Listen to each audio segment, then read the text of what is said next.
Une soirée tranquille entre amis vire au cauchemar quand des bruits bizarres dans la forêt laissent penser qu'ils ne sont pas seuls et que quelqu'un les observe.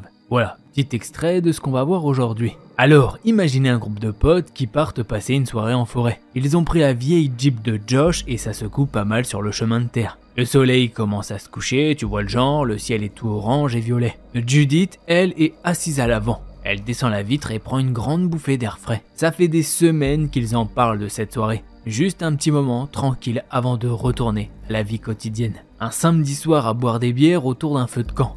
Rien de compliqué, une soirée bien chill pour se détendre parce que les études, ça prend la tête. Bref, ça s'annonce très cool. On est presque arrivé, dit Josh, qui est concentré à fond sur la route cabossée. Encore 5 minutes les gars. Derrière, Max est en galère avec son téléphone, cherchant désespérément du réseau, pendant que Fanny rigole à une blague nulle de Brittany. Sérieux Max ? Lance Brittany, en se penchant par-dessus son siège. On est là pour se déconnecter, pas pour scroller sur YouTube. Et j'essaye juste de m'assurer que j'ai téléchargé toutes mes playlists avant qu'on soit coupé du monde, réplique Max avec un sourire en coin. Judith, elle reste tranquille à l'arrière, regardant les arbres défiler. Elle était excitée au début, mais plus ils avancent dans la forêt, plus elle commence à flipper un peu. Elle connaît l'endroit, mais là, avec la nuit qui tombe, c'est carrément autre chose. Quand ils arrivent enfin dans une petite clairière, Josh gare la Jeep. Et tout le monde sort du véhicule, content de pouvoir enfin se dégourdir les jambes après la route. « On va poser les tentes là-bas », dit Judith en montrant un coin dégagé. Ils s'y mettent tous ensemble. Josh et Max montent les tentes pendant que les filles ramassent du bois pour faire un feu. Ça rigole, ça plaisante, et bien sûr Brittany ne peut pas s'empêcher d'embêter Fanny en lui lançant des petits cailloux. Fanny réplique en essayant de la viser avec des bouts de bois. D'ailleurs, je le précise maintenant, mais la protagoniste c'est Judith. C'est elle qui nous partage toute cette histoire. Après, je te l'ai retranscrit dans un certain style storytelling, tu me diras si t'as kiffé. Une fois le feu allumé, ils s'installent tous autour, avec une bière à la main. Le feu crépite bien et la chaleur des flammes leur fait du bien. Il commence à faire nuit et les premières étoiles apparaissent. C'est parfait ici, dit Fanny en s'étirant. Pas de bruit, pas de voisins relous. Ouais, juste nous et la forêt, ajoute Brittany avec un sourire. Mais Judith, elle, n'arrive pas à se détendre complètement. Le silence autour d'eux se calme total, ça la met un peu mal à l'aise. Elle essaye de se concentrer sur les conversations, de se détendre, mais elle ne peut pas s'empêcher de jeter des coups d'œil vers les arbres, là où la lumière du feu n'éclaire plus. Tout à coup, elle entend un petit bruit derrière elle, comme un craquement. Elle se retourne rapidement, mais ne voit rien. Un frisson lui parcourt le dos. « Vous avez entendu ça ?» lâche-t-elle d'un coup, coupant la conversation. Tout le monde se tourne vers elle, un peu surpris. Certains rigolent même. « Relax, Judith. Ça doit être un raton laveur ou un cerf. Il y en a plein par ici, dit Josh en riant. Elle hoche la tête, essayant de sourire. Ouais, peut-être qu'elle se fait des idées, mais elle garde un œil sur l'obscurité autour d'eux. Quelque chose ne tourne pas rond. Elle le sent. La nuit est bien tombée maintenant, le feu crépite doucement, projetant des ombres étranges sur les troncs des arbres autour d'eux. Le groupe continue de discuter et de rigoler, mais Judith n'arrive pas à se sortir de la tête ce bruit qu'elle a entendu plus tôt. Elle se dit que ça doit être rien, juste un animal qui traîne dans les parages, mais elle ne peut pas s'empêcher de rester sur ses gardes. Ils commencent alors à parler de leurs meilleurs souvenirs de soirée. Et bien sûr, Brittany est la première à raconter une histoire complètement folle d'une fête où elle a fini par grimper sur un toit pour récupérer une balle de ping-pong. Tout le monde rigole, même Judith, mais une partie d'elle reste ailleurs, à l'écoute du moindre bruit. Puis soudain, ça recommence, un craquement, un peu plus fort cette fois, venant des buissons derrière eux. Judith se fige, elle se tourne discrètement vers l'endroit d'où ça semble venir. Mais tout ce qu'elle voit, c'est l'obscurité totale. « Eh, vous avez entendu ça ?» demande-t-elle à nouveau, sa voix légèrement tremblante. Tout le monde s'arrête de parler un instant. Josh prend une gorgée de bière avant de lever les yeux au ciel. « Sérieux, Judith, c'est sûrement un animal, y a rien à craindre. À moins que tu ne veuilles que je m'aventure dans les bois pour te ramener la bête. » dit-il en faisant semblant de la taquiner, les bras écartés comme s'il allait bondir dans les ombres.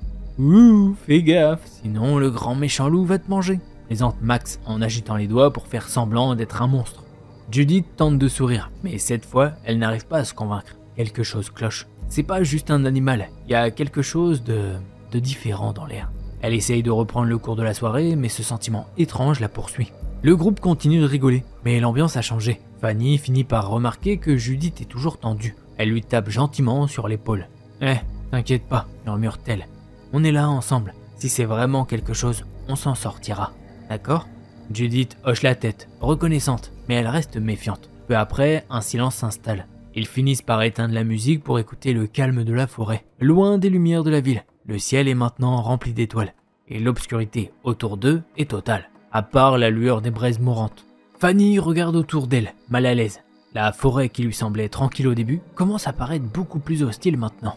Elle se demande si Judith n'a pas raison d'être inquiète. Brittany, qui d'habitude ne montre jamais qu'elle a peur, a même arrêté de plaisanter. « Bon, je pense qu'il est temps d'aller dormir », dit finalement Josh en s'étirant. « On se lève tôt demain pour profiter de la journée, alors allons-y. » Ils commencent à éteindre le feu et à se diriger vers leur tente.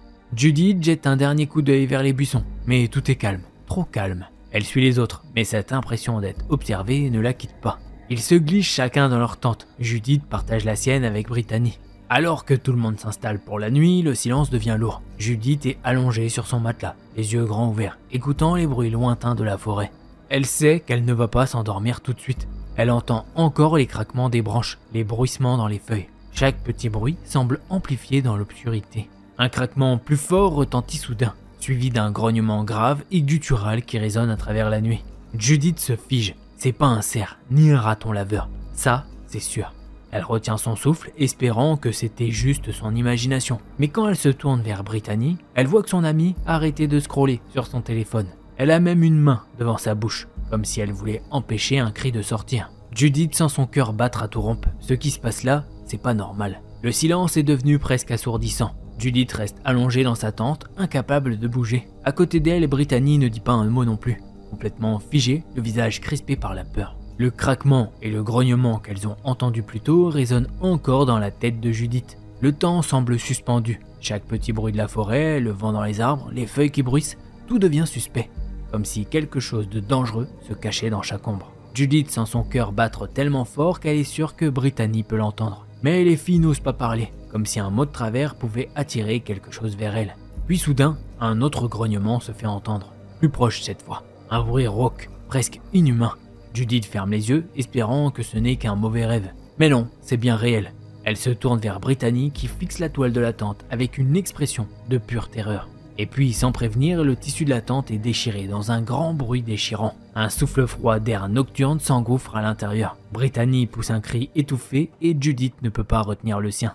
Elle ferme les yeux aussi fort qu'elle le peut, espérant que si elle ne regarde pas, tout cela disparaîtrait. Dehors, elles peuvent entendre du bruit, quelqu'un qui court vers la tente, les pas lourds de leur ami approchant rapidement. Mais Judith n'ose pas bouger. « Judith, ferme-la !» cria une voix. Cette voix, elle l'a reconnue très vite. C'était Josh. Il venait d'arriver avec Max et Fanny. « Vous nous réveillez tous pour rien là, certains veulent dormir !» Mais Brittany intervint aussitôt, la voix tremblante. « Non, non les gars, il y avait quelqu'un dehors. Quelqu'un a déchiré la tente. » Le groupe se rassembla autour d'elle, Max se penchant pour examiner la déchirure. « Merde, elle a raison, quelqu'un a fait ça.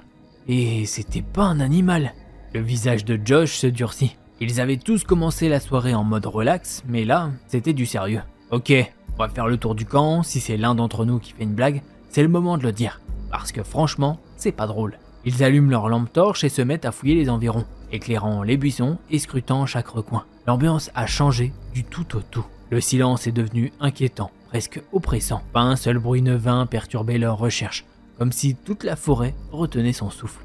Après quelques minutes, Josh tomba sur quelque chose près du feu éteint. « Hey les gars, regardez ça !» Tout le monde se rapprocha, et là, ils ont vu un couteau planté dans le sol, à moitié recouvert de terre. Le genre de couteau qui ne laisse aucun doute. C'est bien un humain qui a déchiré la tente. « C'est quoi ce bordel ?» murmura Fanny, en reculant légèrement. Judith, qui les avait rejoints avec Brittany, sentit un frisson glacé lui parcourir le dos. Elle avait su dès le début que quelque chose n'allait pas. Et maintenant, c'était clair, ils n'étaient pas seuls. Quelqu'un les observait depuis le début de la soirée. Judith prit la parole, sa voix calme mais tendue. « On doit rester ensemble, personne ne s'éloigne. Si quelqu'un est là dehors, il ne faut pas qu'on se sépare. » Tout le monde dit ok. Même Brittany, habituellement si confiante, reste près des autres, son visage pâle à la lumière des lampes torches.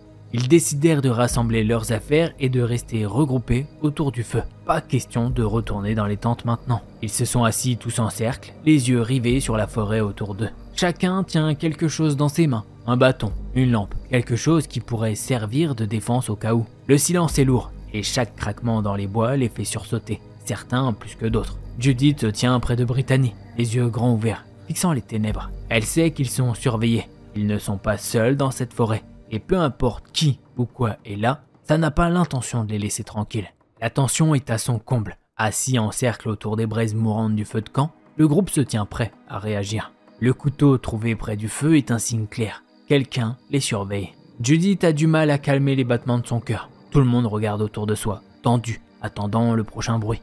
Le prochain signe de danger. Bon, on va pas rester ici toute la nuit à attendre que ça se passe, dit finalement Josh qui essaye de garder son calme. On doit réfléchir. Qu'est-ce qu'on fait maintenant? Fanny, toujours pragmatique, propose. On pourrait essayer de trouver cette cabane dont tu parlais, Josh. Si quelqu'un nous observe, c'est peut-être le gars qui y vit. Peut-être qu'on peut l'affronter. Ou, au pire, demander de l'aide. Max secoua la tête. Et s'il est dangereux? Tu veux vraiment aller frapper à sa porte après ce qu'on vient de vivre? Un silence pesant s'installe, mais Josh prend la parole. La voix est un peu plus ferme. Écoutez, rester ici, c'est pas une option. On ne sait pas qui est là, ni ce qu'il veut. Mais je suis d'accord avec Fanny. On peut pas rester assis à attendre que ça empire. Judith hoche la tête, bien que son visage reste tendu. Ok, on bouge ensemble. Personne ne reste seul. Ils se lèvent tous, se préparent à partir. L'air de la nuit est encore plus froid maintenant, et l'obscurité semble plus épais. Judith peut presque sentir la présence de quelqu'un, quelque part les yeux rivés sur eux. Mais elle sait qu'ils n'ont pas d'autre choix que d'avancer. En marchant dans la forêt, chaque pas semble résonner, comme un coup de tonnerre. Les branches craquent sous leurs pieds, et les ombres se mouvent à la lumière de leurs lampes torches. Ils se dirigent vers la cabane que Josh a mentionnée, espérant y trouver des réponses, ou au moins un refuge temporaire. Après quelques minutes de marche, ils arrivent enfin à une petite clairière. Là, devant eux, se trouve une vieille cabane en bois. Elle semble abandonnée, avec des planches cassées et une fenêtre brisée. Mais c'est leur meilleure option. Josh prend une profonde inspiration et s'avance pour frapper à la porte. Ils attendent, tendus, mais personne ne répond. Ils essayent la poignée et la porte s'ouvre en grinçant. À l'intérieur, l'odeur de renfermé et de bois humide envahit leurs narines. La cabane est vide, à l'exception de quelques meubles anciens et d'un vieux poêle rouillé. Pas de traces de l'occupant, mais quelque chose dans l'air rend l'endroit oppressant. Judith n'aime pas ça, mais ils n'ont vraiment pas le choix. C'est peut-être mieux que rien, murmura Fanny. Au moins on peut verrouiller la porte et essayer de tenir jusqu'au matin. Ils barricadent la porte du mieux qu'ils ont pu, avec des meubles et des planches trouvées sur place. Ils s'assoient tous en cercle au milieu de la pièce, leurs lampes torches allumées, essayant de trouver un peu de réconfort dans cette situation. Le silence est lourd, chaque petit bruit de la nuit semble amplifié par l'écho de la cabane. Les minutes passent et aucun d'eux n'ose vraiment parler, le stress et la fatigue se faisant sentir. Puis soudain, un nouveau bruit se fait entendre dehors. Des pas, lents, lourds, se rapprochent de la cabane. Judith sent son cœur s'arrêter. Quelqu'un approche, c'est certain. Les pas s'arrêtent juste devant la porte. Personne ne respire. Puis d'un coup, quelqu'un frappe violemment contre le bois. Le groupe sursaute, mais personne ne bouge. Le fracas des coups résonne dans la petite cabane. « Qui est là ?» cria Josh, sa voix trahissant sa nervosité. Aucune réponse. Juste un nouveau coup contre la porte, plus fort cette fois. Judith ferme les yeux, s'attendant au pire. Mais tout à coup, les bruits cessent. Le silence revient, encore plus oppressant que les coups. Ils attendent tous, immobiles, pendant ce qui leur parut une éternité. Et puis, sans explication, les bruits de pas s'éloignèrent, s'enfonçant dans la forêt. Ils restent alors assis en silence, tentant de comprendre ce qui vient de se passer. Puis doucement, Fanny prend la parole. « Vous pensez qu'il est parti pour de bon ?»« J'en sais rien, répondit Max en secouant la tête. Mais on va pas tenter le diable, on reste ici, jusqu'à l'aube. Ils restent donc dans la cabane, tous réunis autour de la lumière faible de leur lampe, à attendre que le soleil se lève.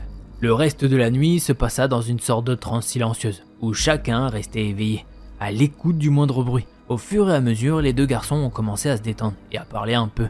Finalement, les premières lueurs de l'aube percèrent à travers les fenêtres cassées de la cabane. Le groupe se leva, épuisé mais vivant.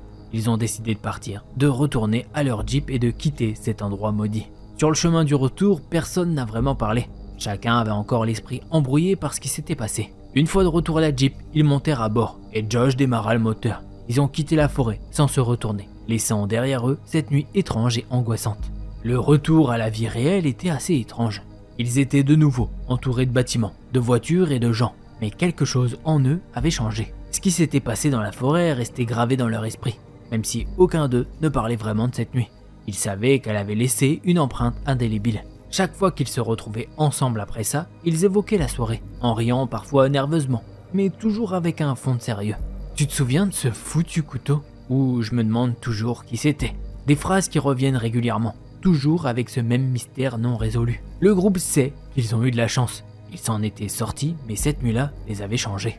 Et peu importe combien de temps passerait, ils ne pourraient jamais vraiment oublier cette sensation d'être observés, traqués dans l'obscurité de cette forêt. Une histoire qui resterait avec eux, gravée dans leur mémoire pour toujours. Déjà, une petite histoire en forêt, ça fait bien flipper, mais quand tu sais qu'en plus il y a un mec qui rôde plus ou moins autour, c'est vraiment flippant. À moins que ce soit un des mecs qui a fait cette blague, mais franchement, bah, c'est vraiment pas marrant. Après, chacun fait ce qu'il veut, mais je sais pas.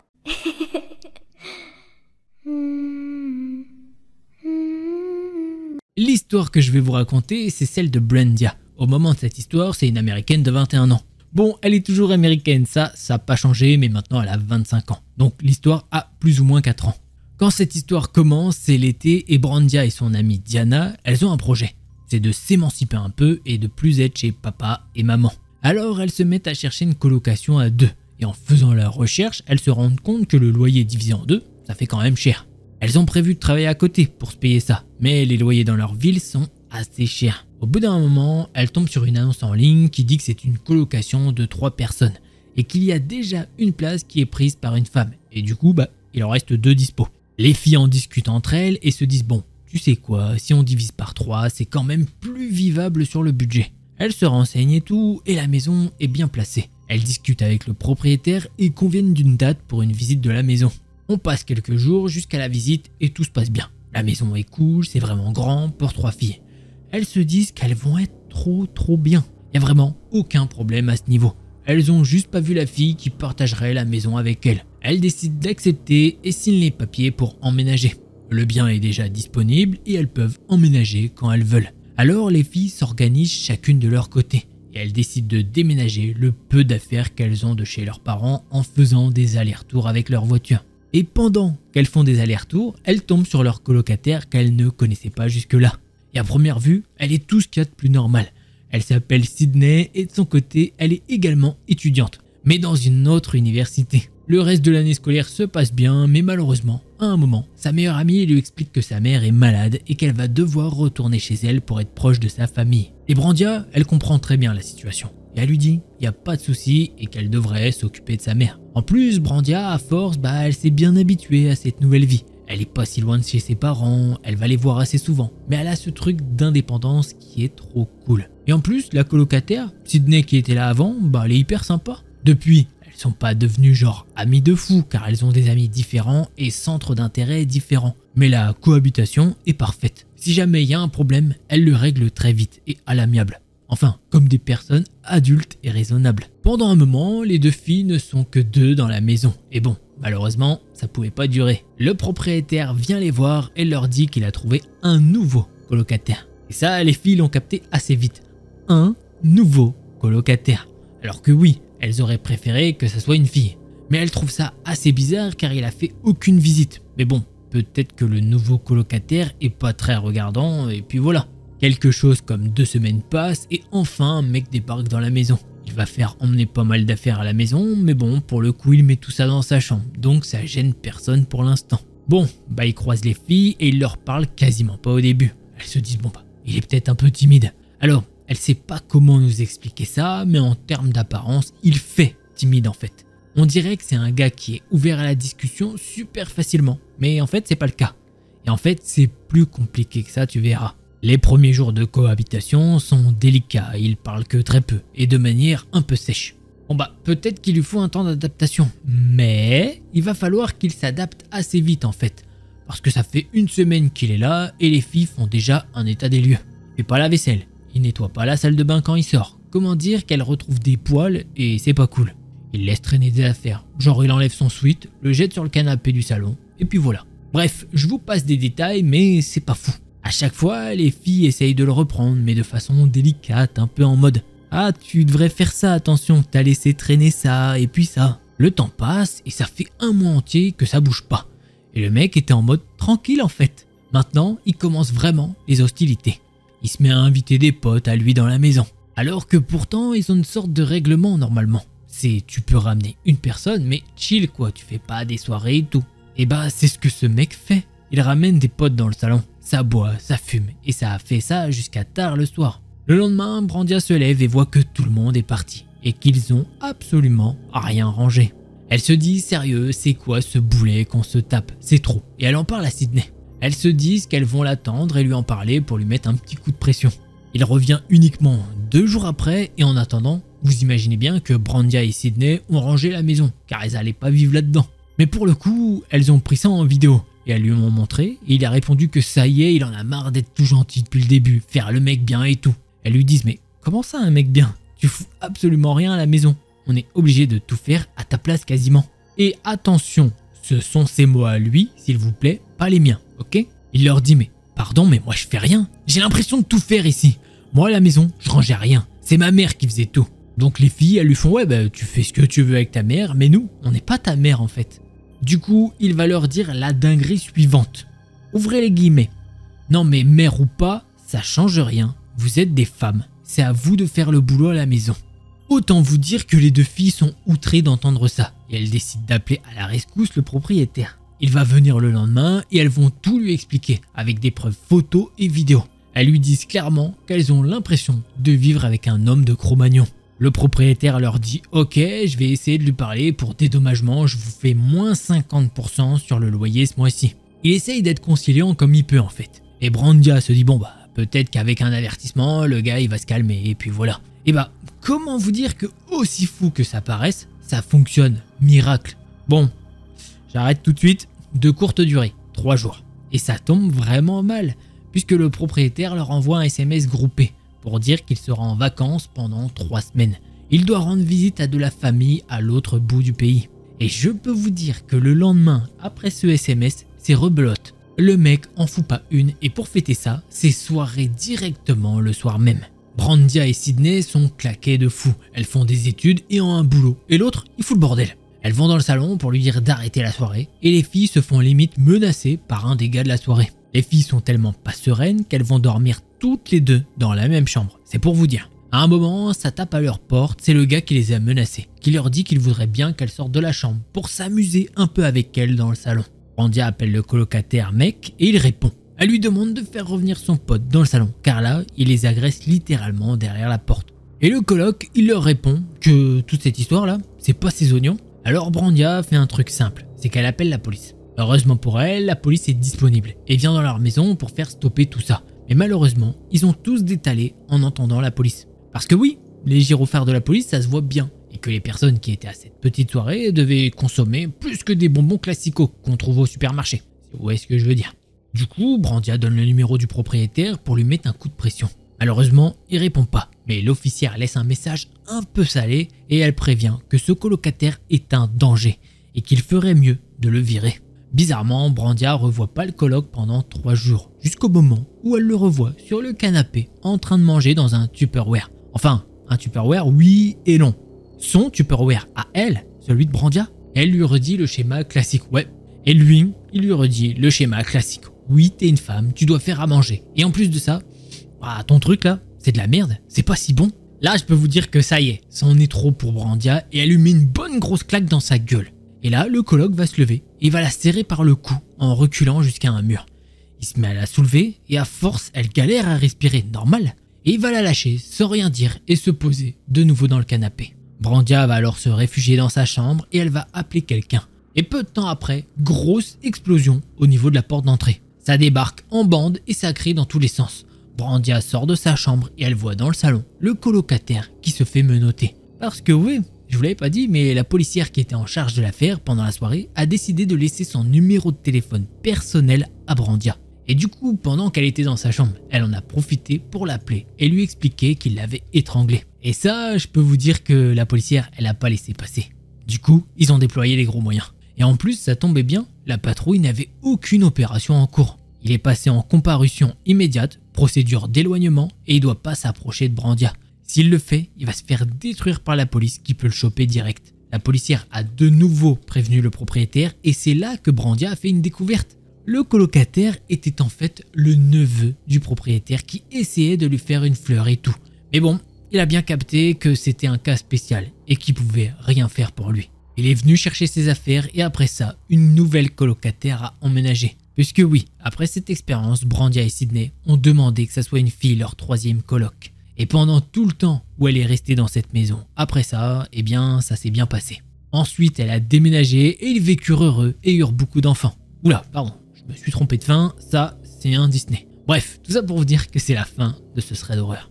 Voilà, je le redis au cas où, ce sont les mots de ce gars. Moi, je ne fais qu'interpréter parce que le mec est misogyne. Et autant dire que c'est un FDP. Et je parle pas de frais de port. Donc voilà, je pense que là, clairement, on est sur un gros goal-but, hein, j'ai envie de le dire, un golemon. Voilà, on est sur un golemon, il a rien fait de sa vie, le mec est papa-maman. L'autre, il essaye de l'aider, le proprio, un petit peu, en mode vas-y, tiens, essaye de, je sais pas, d'avoir un peu quelque chose, un lien social, faire des choses et tout, de t'en sortir dans la vie. Là, on a rien à foutre. Donc, bon, bah, qu'est-ce que tu veux faire? J'espère que peut-être que au bout d'un moment, il va mûrir. Parce que là, j'ai l'impression que le frérot a pas trop évolué.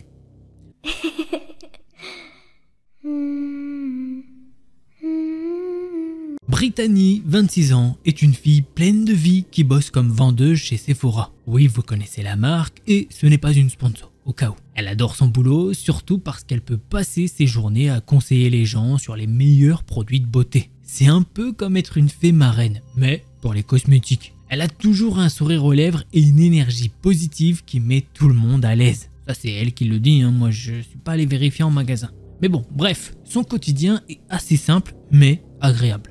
Elle se lève tôt, elle prend un petit café bien serré et se prépare pour sa journée de travail.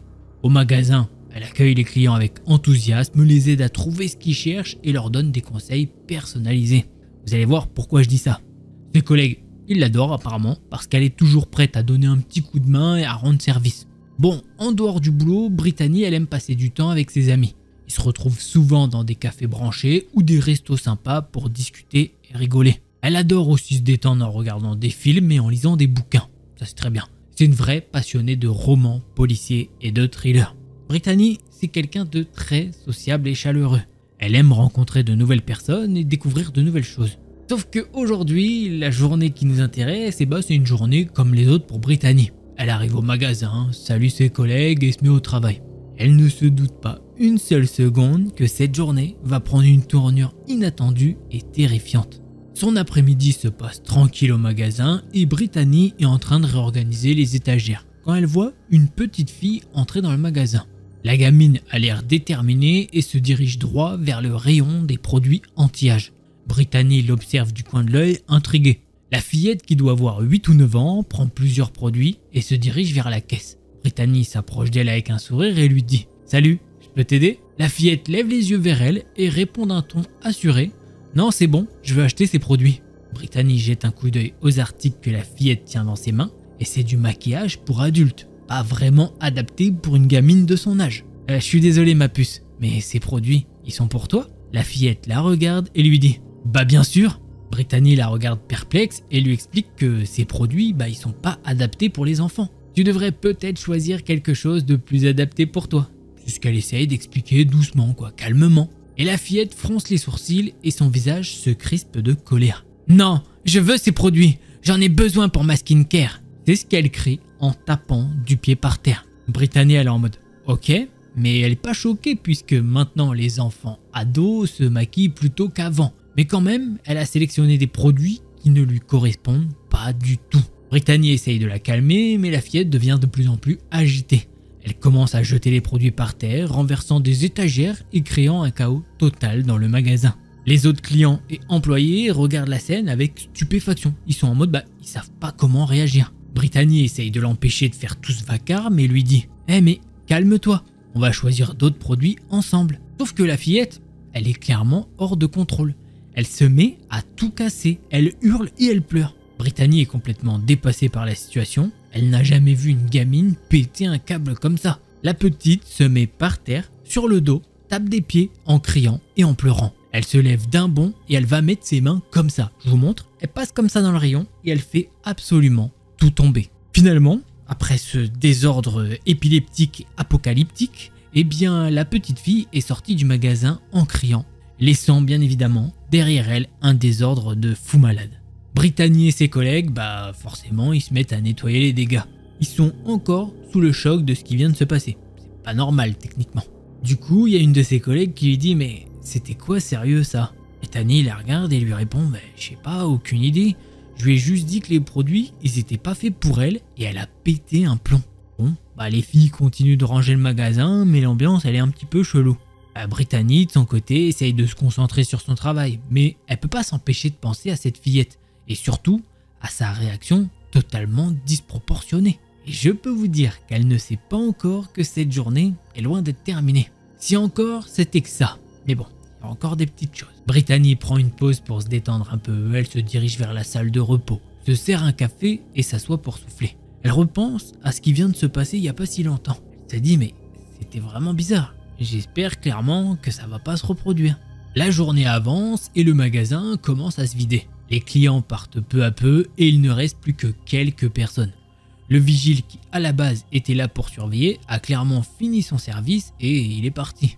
Sa supérieure prend une petite pause clope à l'arrière du magasin et Brittany se prépare à la fermeture du magasin. Elle fait un dernier tour pour s'assurer que tout est en ordre. Elle regarde son téléphone et elle ne veut qu'une chose, c'est que ça soit enfin l'heure pour elle de rentrer chez elle. Brittany est presque prête à partir quand elle entend un bruit à l'entrée du magasin. Elle lève les yeux et elle voit la fillette de tout à l'heure revenir. Cette fois, accompagnée d'un homme qu'elle suppose être son père. L'homme a l'air furieux et Brittany sent immédiatement qu'il y a quelque chose qui va pas. Elle se redresse en panique, elle sent clairement que ça va partir en cacahuète si je puis dire. « Hé, c'est vous qui avez refusé de vendre ces produits à ma fille ?» Brittany, elle essaye de rester calme et lui dit « Ouais monsieur, ces produits ils étaient pas adaptés pour les enfants et je ne pouvais pas les lui vendre. Je lui ai alors proposé d'en prendre d'autres un petit peu plus adaptés. » Elle essaye de garder un petit sourire et tout en mode bon bah vous voyez on peut s'arranger. Mais l'homme il regarde sa fille qui fait la moue et qui clairement boude. Voilà, c'est le mot, elle boude. Le père de la fillette, bah il semble pas convaincu par les propos de Brittany. « Vous avez pas le droit de refuser de vendre des produits à ma fille.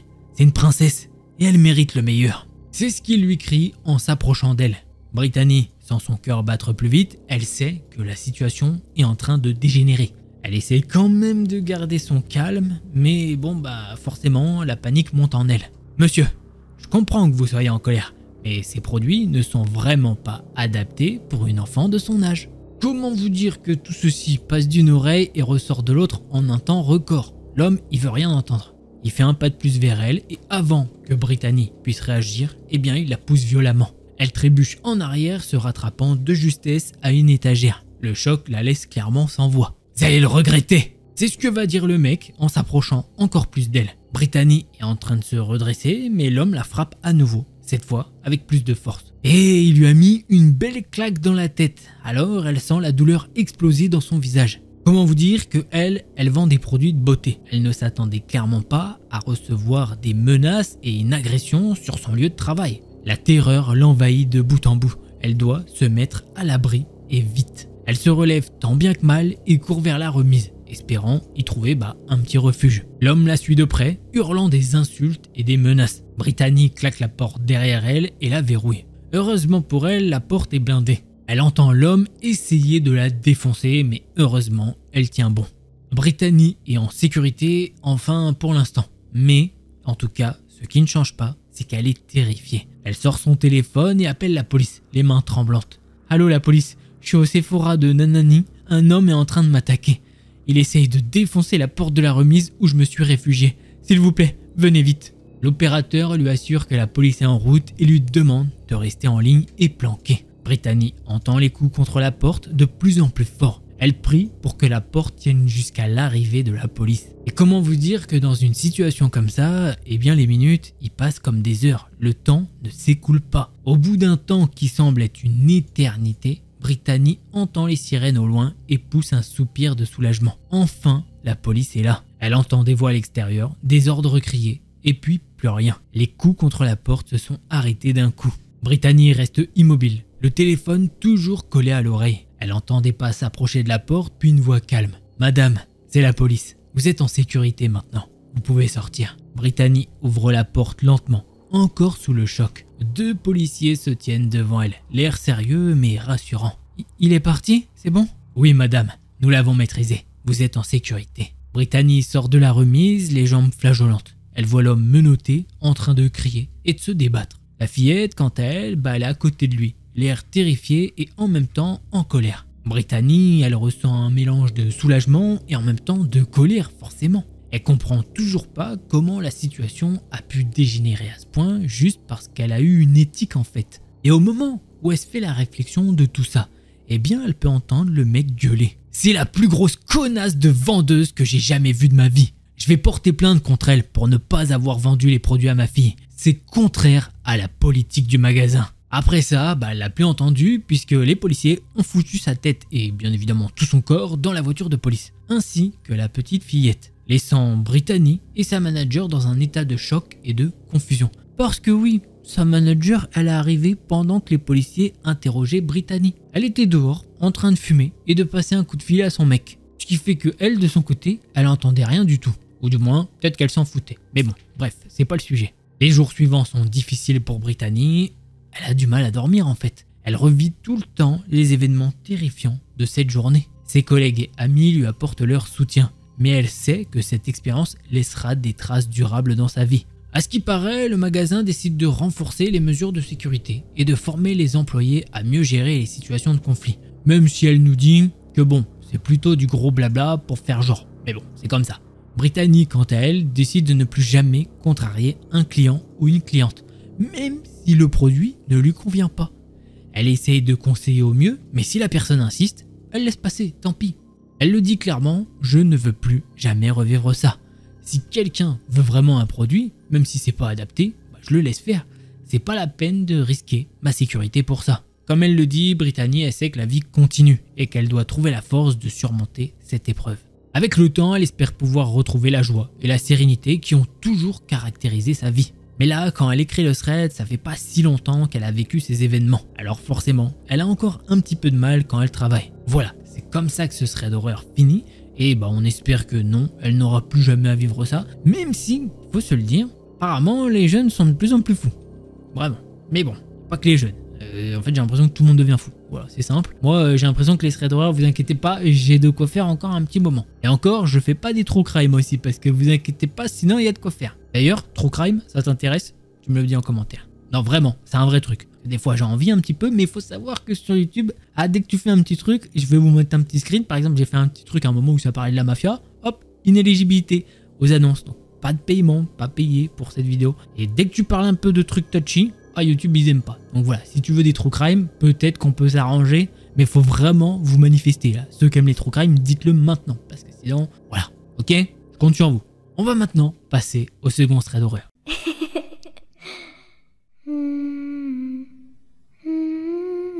Imaginez, vous rencontrez quelqu'un sur internet. Tout semble tellement beau, tellement vrai, tellement fantastique. Et si tout ceci n'était qu'un pur mensonge? Et si tout ceci n'était fait que pour vous faire du mal? Est-ce que vous vous sentiriez vraiment trahi? Eh bien, c'est ce que je vous propose de découvrir dans cette histoire. Ça se passe en 2015 et notre chère Amandine a 17 ans. Elle fréquente beaucoup d'applications de rencontres, Bumble, Hinge, Tinder et d'autres. Beaucoup d'hommes sur ces sites sont effrayants. Elle est jeune et veut à tout prix être aimée. C'est comme ça qu'elle a rencontré un gars qui se nomme Matthew sur Plenty of Fish. C'est un site de rencontre apparemment.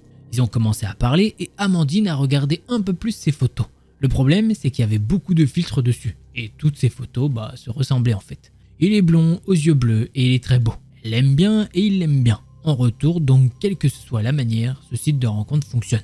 Après seulement une dizaine de messages, il lui a immédiatement demandé son numéro de téléphone. Elle lui donne bêtement et à ce moment-là, elle est dans son salon en train de jouer. Même pas une minute plus tard, son téléphone s'est mis à vibrer. Il l'appelle, elle commence à être nerveuse et son souffle commence à saccader. Elle met son jeu en pause et décide de courir dans sa chambre. Elle le rappelle et il a décroché. Il l'a inondé de questions. Amandine ne sait pas pourquoi elle a fait ça, courir pour aller dans sa chambre, comme si elle savait qu'elle devait pas lui parler. Mais elle continue et lui répond sur beaucoup de choses qu'il demande. Il lui demande s'il peut l'ajouter sur Skype, ce qu'elle fait. Elle se souvient pas beaucoup de cette conversation initiale, si ce n'est qu'au bout d'un moment, elle a parlé de choses 18+. Parmi ces discussions, il y en a eu beaucoup, et à un moment, il lui a envoyé une vidéo d'une personne qui parlait de choses 18+. Il prétendait que cette vidéo YouTube, c'était lui. Elle a été vérifier les photos pour voir si ça lui ressemblait. Et effectivement, ça lui ressemblait. La vidéo est un peu chelou. En fait, c'était un mélange de vidéos matures et de trucs bizarres qu'elle ne nous explique pas dans le thread. Elle regarde la vidéo jusqu'à ce qu'il finisse son truc avec sa partie intime.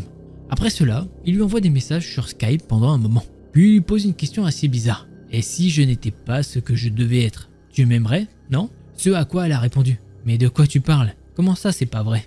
Il lui a envoyé des photos de deux personnes que l'on va appeler Brian et Kevin.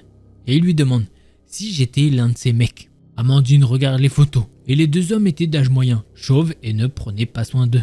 Étant adolescente, elle n'est pas forcément attirée par eux. puisqu'ils sont vraiment beaucoup plus âgés qu'elle, et donc elle lui dit que c'est pas possible, qu'ils sont trop âgés pour elle et qu'ils prennent pas trop soin d'eux en plus de ça, et que honnêtement ils sont pas très beaux. En réaction à ça, il commence à péter un câble. Il l'a immédiatement appelée et lui a demandé qu'est-ce qui n'allait pas chez elle, pourquoi elle traite les gens comme ça, les gens qui sont plus ou moins banals. Il lui a demandé si sa morale était complètement éteinte. À la fin de sa tirade de 30 minutes, elle s'est excusée car il l'a manipulée. Il lui a dit de dire « Brian, tu es tellement sexy, je suis désolé de t'avoir traité de moche ». Le lendemain, elle est tellement bouleversée qu'elle finit par confier une partie de l'histoire à l'un de ses professeurs.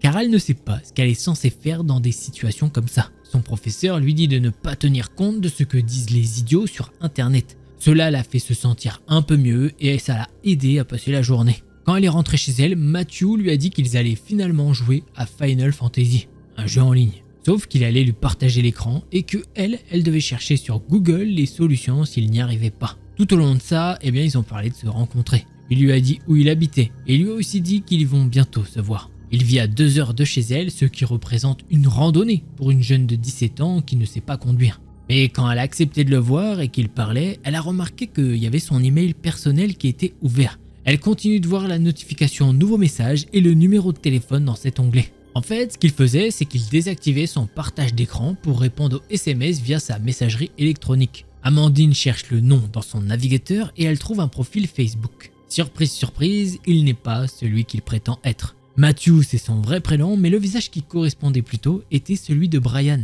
Vous savez, sur les 2 photos qu'il a présentées le soir d'avant. Elle voit qu'il a une petite amie et qu'il poste régulièrement des photos de produits dérivés des franchises dont il parle. Depuis tout ce temps, elle parle à ce type en fait. Elle lui a dit et le mec a commencé à péter un câble. Encore une fois, il l'a réprimandée avec des mots horribles et lui a dit qu'elle était une fille stupide et inutile. Elle fait ce qu'elle aurait dû faire depuis la veille et l'a immédiatement bloqué sur Skype. Quelques secondes plus tard, son téléphone s'est mis à sonner et elle a bloqué le numéro, puis quelques secondes plus tard, elle reçoit un appel d'un autre état. Elle l'a aussi bloqué celui-là, puis encore un autre et un autre. Généralement, c'est ici que l'on pourrait penser que l'histoire se termine. Mais il y a eu un petit plus dans cette histoire. L'ami avec qui elle avait partagé un petit peu tout ça est venu pour lui poser des questions sur lui. Elle lui a finalement tout raconté et elle a même fouillé à nouveau pour lui montrer les choses. Le Facebook a été supprimé, mais elle a trouvé son profil sur LinkedIn. Non seulement sa petite amie était l'une de ses relations LinkedIn sous un nom différent, mais il habitait à 2 heures de l'endroit où il lui a dit qu'il habitait effectivement. Quel était le but de tout ça? Quelles étaient ses motivations? Qui était ce garçon sur les photos et cette vidéo mature? Eh bien ça, elle ne le sait pas. En tout cas, les intentions de Matthew étaient clairement très cheloues. Elle espère qu'aucune fille ne sera blessée par ce gars et elle espère qu'il finira en prison. Et ben voilà, c'est comme ça que finit ce thread.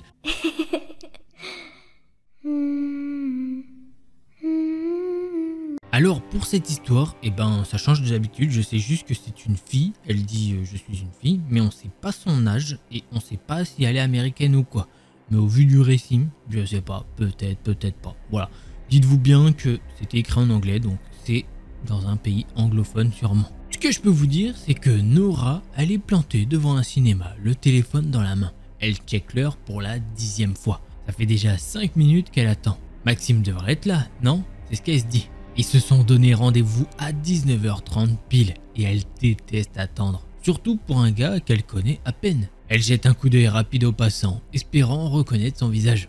Rien, il fait un peu frais, mais pas de quoi lui donner une excuse pour rentrer. Elle est nerveuse, ça se voit la manière dont elle bouge son pied, un tic qu'elle a quand elle est stressée. Ça fait quelques semaines qu'ils discutent sur Facebook. Il semblait sympa, drôle, un peu mystérieux même. Les photos qu'il lui avait envoyées étaient plutôt cool. Un peu trop parfait peut-être, mais bon, elle voulait y croire. Alors avec l'info de Facebook, déjà on sait plus ou moins qu'à mon avis c'est aux États-Unis quand même, parce que je sais que là-bas ils l'utilisaient encore un peu plus. Et peut-être que ça date d'il y a quelques années, voilà.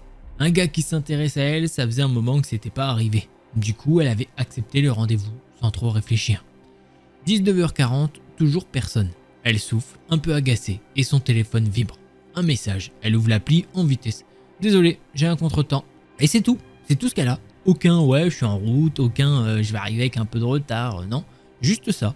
Nora se mord la lèvre et elle se dit mais sérieusement? Elle a pas envie d'attendre encore 30 ans devant le ciné. Et elle se sent un peu conne d'avoir fait tout le chemin pour rien. Mais elle est là. Alors, autant regarder le film, non? Elle a déjà acheté son billet après tout. Un film d'horreur.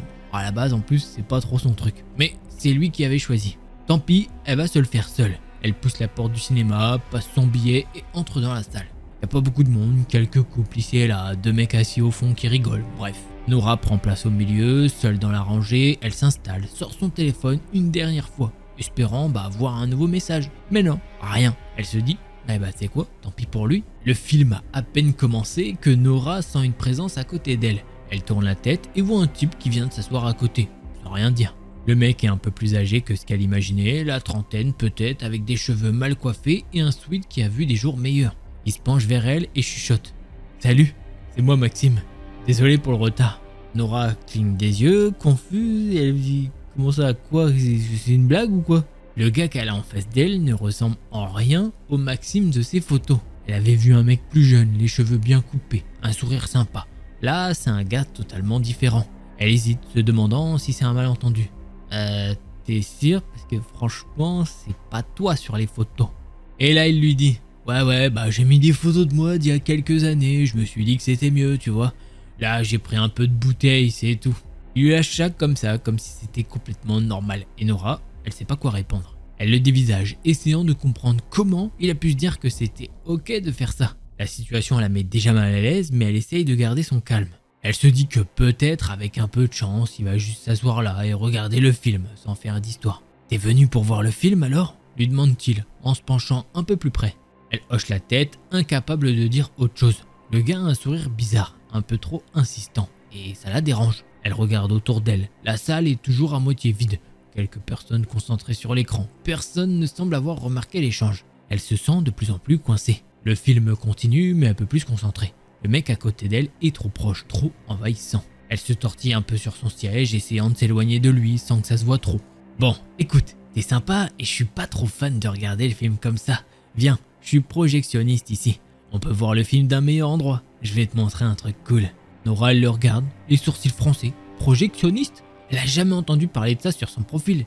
Mais il ne lui laisse pas le temps de réfléchir. Il se lève déjà et la regarde avec insistance. Nora hésite un moment, ce mec, Maxime, ou peu importe comment il s'appelle vraiment, lui semble de plus en plus bizarre. Mais il la regarde avec un sourire étrange, presque impatient, comme s'il s'attendait à ce qu'elle dise oui sans poser de questions. Elle ne sait pas quoi faire, elle se dit bon, c'est juste une cabine de projection, non? Qu'est-ce qui pourrait mal se passer? Mais une petite voix dans sa tête lui dit de faire demi-tour. Alors elle lui dit t'es sûr que c'est autorisé? Mais ouais, t'inquiète, je bosse ici, je fais ça tout le temps, c'est cool, tu vas voir. Sans vraiment lui laisser le choix, il lui attrape le bras doucement, mais fermement, et il la tire vers la sortie. Nora sent un nœud dans son estomac, mais elle n'arrive pas à se dégager. Elle se dit « Allez, c'est juste un petit tour, rien de grave ». Elle essaye de se rassurer, mais son malaise grandit à chaque pas. Il traverse un couloir sombre, puis monte un escalier en métal qui grince sous leurs pieds. Chaque bruit fait monter la tension. Arrivé devant une petite porte en métal, il l'ouvre d'un coup sec et lui fait signe d'entrer. Nora jette un coup d'œil rapide autour d'elle. La cabine de projection est petite, mal éclairée et encombrée de câbles et de vieux appareils. Il fait chaud et l'air est lourd. Elle se sent oppressée dès qu'elle met un pied à l'intérieur. Bienvenue dans mon royaume.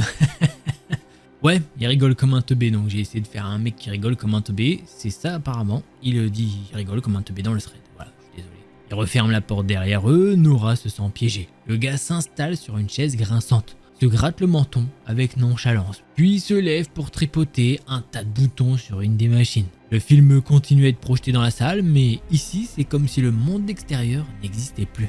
Alors, t'en penses quoi? C'est pas stylé ici en fait?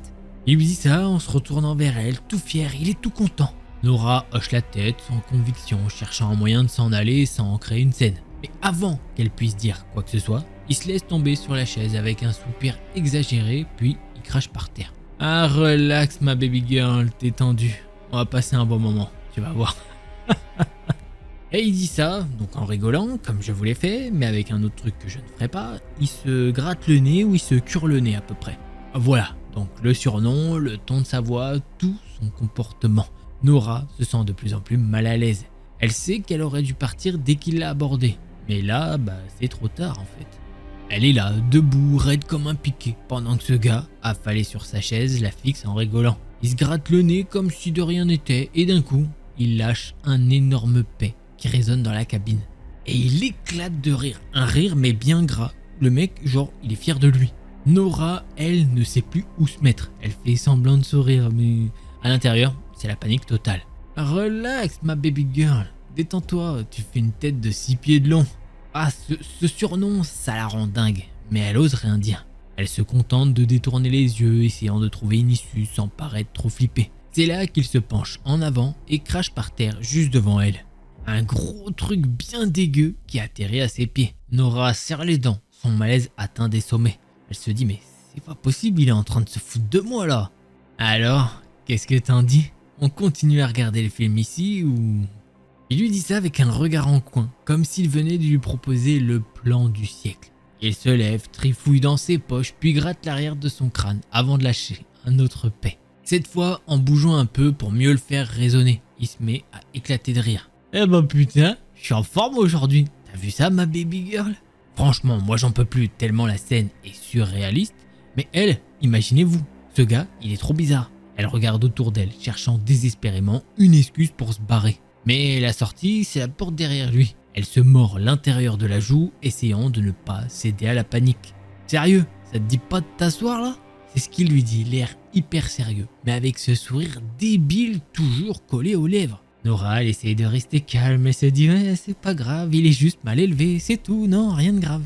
Mais ce surnom, ces petites blagues de gamin, son comportement de plus en plus crade, ça lui fout les jetons. Non, je pense que je vais rentrer en fait. Là, il s'arrête net de faire tout ce qu'il faisait. Il la fixe avec un sourire narquois. Mais rentrez, maintenant? Mais t'es sérieuse? Allez, reste encore un peu ma baby girl. T'es pas au bout de tes surprises. C'est ce qu'il lui dit en lui jetant un petit clin d'œil. Comme si elle devait être flattée ou quoi. Nora sent son cœur battre de plus en plus fort. Tout en elle lui dit de partir, mais elle se sent coincée, comme s'il contrôlait chaque mouvement. Le malaise continue d'atteindre des sommets. Nora est toujours debout, mal à l'aise, pendant que Maxime se balance sur sa chaise, un sourire moqueur aux lèvres. Il s'approche d'elle comme s'il avait eu une idée, mais de génie. Tu veux voir un truc marrant? Je peux te chatouiller, tu sais, ça détend.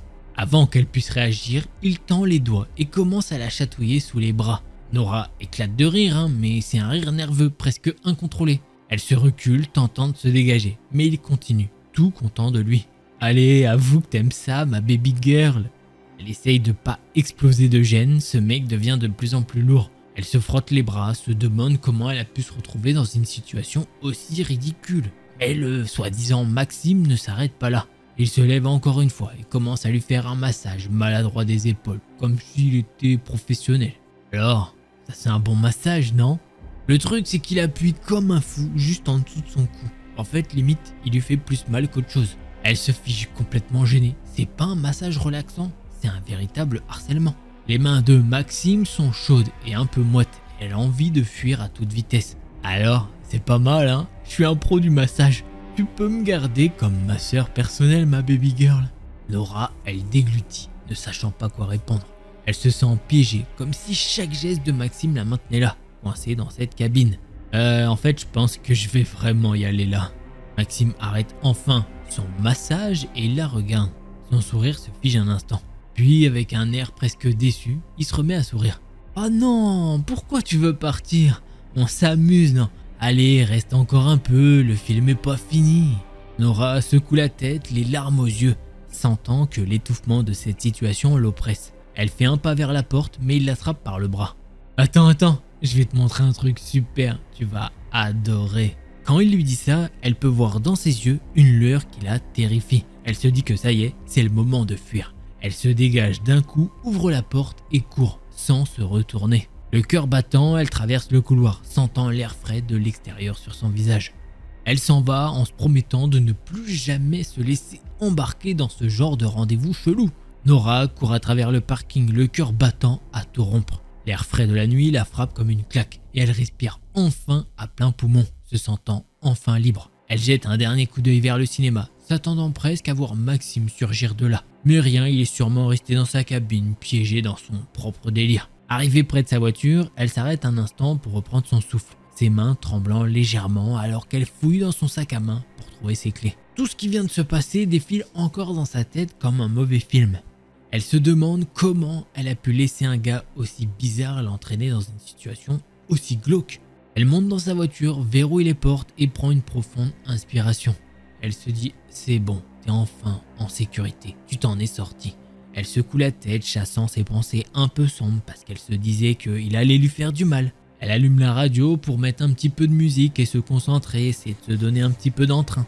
Et alors qu'elle démarre, elle repense à tout ce qui s'est passé. Le rire de Maxime, ses manières malaisantes, ce surnom qu'elle déteste tant. Elle se dit que ce qu'elle avait espéré être un rendez-vous amusant s'est transformé en un moment de malaise qu'elle n'oubliera pas de sitôt.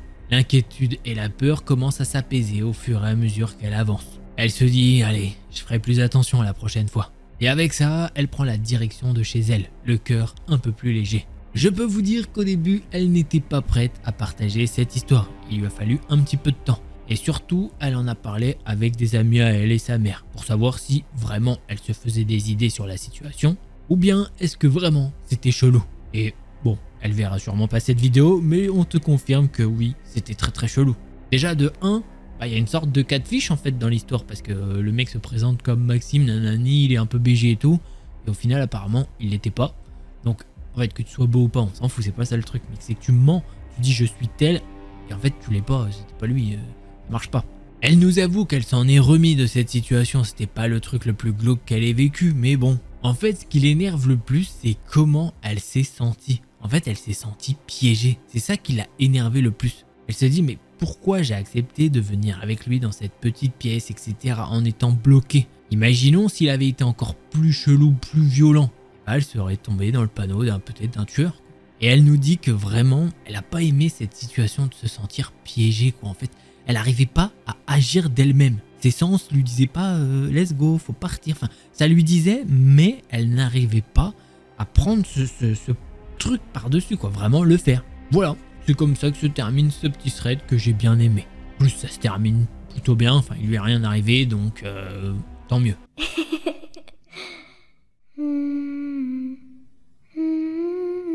Pour cette histoire, on va suivre Rachel qui est une Mexicaine de 43 ans. Ouais, ça change des histoires aux États-Unis, même si c'est pas très loin, on est d'accord.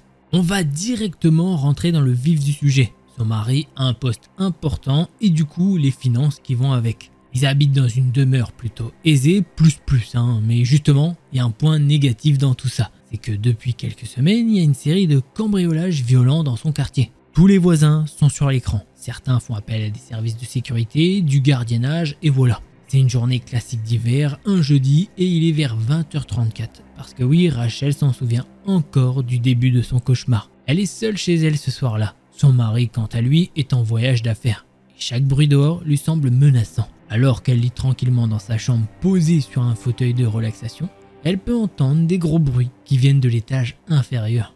Son cœur bat la chamade alors qu'elle se fige. Elle écoute attentivement et malheureusement, ce qu'elle craint est en train d'arriver. Ils se font cambrioler. Elle va très vite ne plus avoir aucun doute sur cela justement, puisque très peu de temps après, elle peut entendre des pas lourds qui résonnent dans les escaliers. À cet instant précis, elle comprend que toute sa vie peut basculer, comme ça, pour un oui ou pour un non. Les gens qui commettent ce genre d'actes là-bas ne font pas que du cambriolage. Parfois, en plus de ça, il y a des enlèvements pour demander une rançon auprès de la famille. Et je vous l'ai dit, Rachel et son mari sont à l'aise financièrement. Alors, il serait bon de penser que les cambrioleurs pourraient penser à cette technique pour amasser le plus d'argent possible. Sans réfléchir plus que ça, Rachel se précipite vers sa bibliothèque et elle va faire ce que chaque gamin voudrait faire. Tirer sur un livre pour faire apparaître une pièce secrète. Sur le papier, c'est bien beau, mais dans ces circonstances, je vous jure que c'est pas du tout magique comme situation. Quand elle fait basculer ce livre, le mécanisme s'ouvre et elle se glisse le plus rapidement possible à l'intérieur. Elle se retient de respirer, elle se comprime histoire de passer le plus vite là-dedans. Une fois à l'intérieur, elle appuie sur le boîtier se trouvant à gauche du mur et le mécanisme commence à faire marche arrière et se referme petit à petit. D'ailleurs, c'est trop lent aux yeux de Rachel. Elle sait que chaque milliseconde est précieuse. Si jamais l'un des malfaiteurs connaissait l'existence de cette pièce, ce serait cuit pour elle. Ils vont tenter d'ouvrir la pièce par tous les moyens possibles. Et qui sait ce qu'ils lui feront subir? Des attouchements? Un abus physique? Est-ce qu'ils vont la torturer ou même la tuer? Heureusement, on n'en est pas encore là. La pièce se referme et c'est à ce moment-là qu'elle réalise à quel point elle tremble. Elle est à deux doigts de faire une crise de panique. Mais c'est pas le moment de s'effondrer. C'est maintenant qu'elle doit être plus forte que jamais. Dans l'obscurité étouffante de la panic room, Rachel se sent à la fois soulagée d'être en sécurité et terrifiée par ce qui se passe à l'extérieur. Elle peut entendre les intrus fouiller la maison, renversant les meubles et brisant des objets dans leur quête d'argent. Chaque bruit la fait sursauter, chaque craquement la plonge dans un état d'alerte extrême. Elle s'éclaire avec son téléphone. Alors oui, elle peut allumer la lumière qui est uniquement dédiée à cette pièce, mais elle a peur que ça fasse du bruit. Cette panic room n'est pas la plus grande jamais construite, mais elle est décente et permet de survivre plusieurs jours en autonomie, avec des rations et de l'eau stockée. Surtout que depuis l'intrusion de ces hommes, il ne s'est passé que quelques 2 ou 3 minutes. Et avec mon récit de l'histoire, on pourrait croire que c'est long. Mais non, tout va très vite à ce moment-là. Elle sait que ça va durer encore plusieurs minutes. La maison est très grande, il y a potentiellement plein de choses à voler et plein de cachettes à fouiller pour les voleurs. Mais ils ne sont pas encore venus dans la chambre qu'ils utilisent pour dormir et dans laquelle est installée cette panic room. Alors, comme tu as dû le comprendre, cette pièce est faite pour être la plus discrète possible et faire comme si elle n'existait pas. Mais malheureusement, elle est accessible via un mécanisme qui se trouve dans cette vraie fausse bibliothèque. Et est-ce que les hommes vont la trouver ? Eh bien, on va très vite avoir la réponse puisque plusieurs hommes sont entrés dans la pièce. De ce que Rachel arrive à percevoir comme son, il serait 2 maintenant. Elle entend vraiment faiblement puisque les murs ils sont quand même très épais. Et la seule chose qui fait qu'elle arrive à entendre, c'est qu'elle arrête de respirer et qu'elle met sa main devant sa bouche pour que aucun son ne sorte. Et elle a bien fait de faire ça, puisqu'à un moment, elle sera surprise par le bruit de quelque chose qui a été brisé et sûrement projeté contre la bibliothèque. Elle entend qu'ils fouillent partout, même un petit peu trop. Ils se mettent à fouiller la bibliothèque, mais heureusement pour elle, ils ont vite abandonné cette idée. Voler du savoir, trop peu pour eux. Ce qu'ils veulent, c'est de l'argent. Elle attend alors ce qui lui paraît être une éternité jusqu'à ce qu'elle soit sûre que les intrus soient partis. Et en parlant d'éternité, c'est pas peu dire, vu qu'elle a attendu plus ou moins 16 heures dans cette pièce. Alors oui, après un certain temps dans la pièce, elle a commencé à être moins stressée, et elle s'est permise de boire et manger un peu. Mais ça, ce n'est qu'après plusieurs heures avec sa tête entre ses genoux, à prier et à remercier Dieu de l'avoir protégée. Lorsqu'elle sort enfin de la panic room, Rachel est épuisée, mais elle remercie la vie et justement, elle profite un peu plus des petits plaisirs. Après ça, elle a contacté son mari et ensuite la police, puisque oui, dans cette pièce, le réseau est fortement diminué. Et dans son cas, c'était totalement HS. Depuis cet événement, ils ont fait des améliorations auxquelles ils n'avaient pas pensé dans cette pièce, puisque à la base, la pièce ne devait servir qu'en cas d'extrême urgence. Et en fait, si possible, au grand jamais, ils pensaient s'en servir un jour. Bien évidemment, une enquête a été faite, effectuée par la police, et vu le statut de son mari, la police, ils ont mis les bouchées doubles. De ce qui a été conclu de cette enquête, l'alarme n'a pas du tout fonctionné, puisque plus tôt dans la semaine, des agents travaillant pour la compagnie de surveillance sont venus faire des soi-disant tests pour voir que tout allait bien. Et c'est là qu'ils ont tout déréglé. Il s'est avéré que les agents qui travaillaient pour cette société ont reçu des pots de vin, ce qui a alors permis plusieurs cambriolages dans le quartier. C'est comme ça que termine ce thread d'horreur. Que dire si ce n'est que Panic Room, quand j'ai vu quand j'ai vu le thread, il y avait écrit machin nanani Panic Room, j'étais en mode oh, ça me rappelle le film, vous savez, à l'ancienne avec Kristen Stewart, si je dis pas de conneries, la meuf de Twilight. Voilà, elle avait joué dedans quand elle était petite. Donc voilà, ça m'a rappelé ça, je me suis dit oh Panic Room, qu'est-ce qu'on va vivre? Et bah franchement, j'ai bien aimé, ça change de d'habitude. Donc même si, j'ai bien aimé. Attention les gars, il y en a des fois ils vont se dire mais il est un peu fou, il est pas bien le gars dans sa tête, il a aimé le thread. Bon, j'avoue que c'est mieux quand j'aime les threads. Je vais pas vous mentir que j'ai des threads, des types de threads que j'aime pas forcément. Sans être méchant, quand ça parle de trucs sur des moins de 18 ans, j'aime pas. Je vous avoue, je dois vous le dire, je vais pas vous mentir. Bon, on va maintenant passer au prochain thread d'horreur.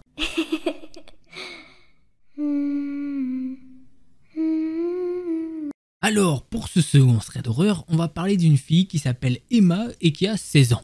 C'est une ado qui se croit plus maligne que tout le monde, toujours à contester tout ce qu'on lui dit. Bon, elle est sûrement dans sa phase un petit peu rébellion, c'est normal, elle est teenager, je sais plus comment on dit, adolescent. Voilà, adolescente en français. Elle ne croit pas au paranormal, pas du tout. Genre, pour elle, les fantômes et tout ça, c'est des conneries pour vendre des films d'horreur. Elle vit dans une petite maison tranquille en ville avec ses parents et son petit frère. Mais bon, elle passe pas beaucoup de temps avec eux. Elle est toujours dans sa chambre à écouter de la musique ou sur son téléphone. Bref, un petit classique maintenant. Un jour, elle monte au grenier. Apparemment, sa mère lui a demandé d'y ranger des trucs. Et là, en fouillant un peu, elle tombe sur une vieille boîte en bois poussiéreuse. À l'intérieur, la fameuse planche de Ouija. Bon, c'est pas la fameuse, c'est une fameuse. Bien évidemment, t'as compris. Vous le savez, c'est les trucs où on peut parler, soi-disant, aux esprits. Direct, elle éclate de rire. Elle se dit, mais c'est quoi ce délire? Le soir même, elle en parle à ses potes du lycée. Et il y en a un, Max, qui commence à flipper direct. Non mais sérieux, t'as touché à ça? T'es folle toi, c'est dangereux. Oh arrête tes conneries Max, c'est juste une planche et un bout de plastique à la con. Ça, c'est ce qu'elle lui balance tranquillement. Et là, il y a une autre pote, Nina, qui commence à se marrer. Franchement, Emma, faudrait trop qu'on essaye. En vrai, ce serait trop cool. Du coup, vous imaginez bien que c'est décidé. Le samedi soir, Emma invite Max et Nina chez elle. Ses parents sont sortis pour la soirée, son frère est chez un copain. La maison est à elle en fait. Dans sa chambre, ils installent la planche sur un vieux tapis. Max hésite, mais Nina le pousse à s'asseoir avec elle. Emma, elle est hyper détendue, presque un petit peu trop sûre d'elle. Elle pose le doigt sur le petit curseur en plastique et lance. Allez, y a quelqu'un? Si t'es là, fais-nous un signe. Évidemment, y a rien, c'est le silence total. Enfin, sauf les rires nerveux de Nina et les soupirs agacés de Max. Emma continue à poser des questions, tout ce qu'il y a de plus stupide. C'est quoi ton nom? T'as quel âge? T'es mort comment mec? Et là, le curseur bouge. Tout doucement, mais genre vraiment léger hein. Et Nina, elle panique un petit peu. Emma, c'est toi qui fais ça, non? Évidemment que non, c'est toi qui bouge. Et ce qui est chelou, c'est qu'on pourrait penser que c'est Max ou quoi. Mais non, lui il a pas posé ses doigts en fait.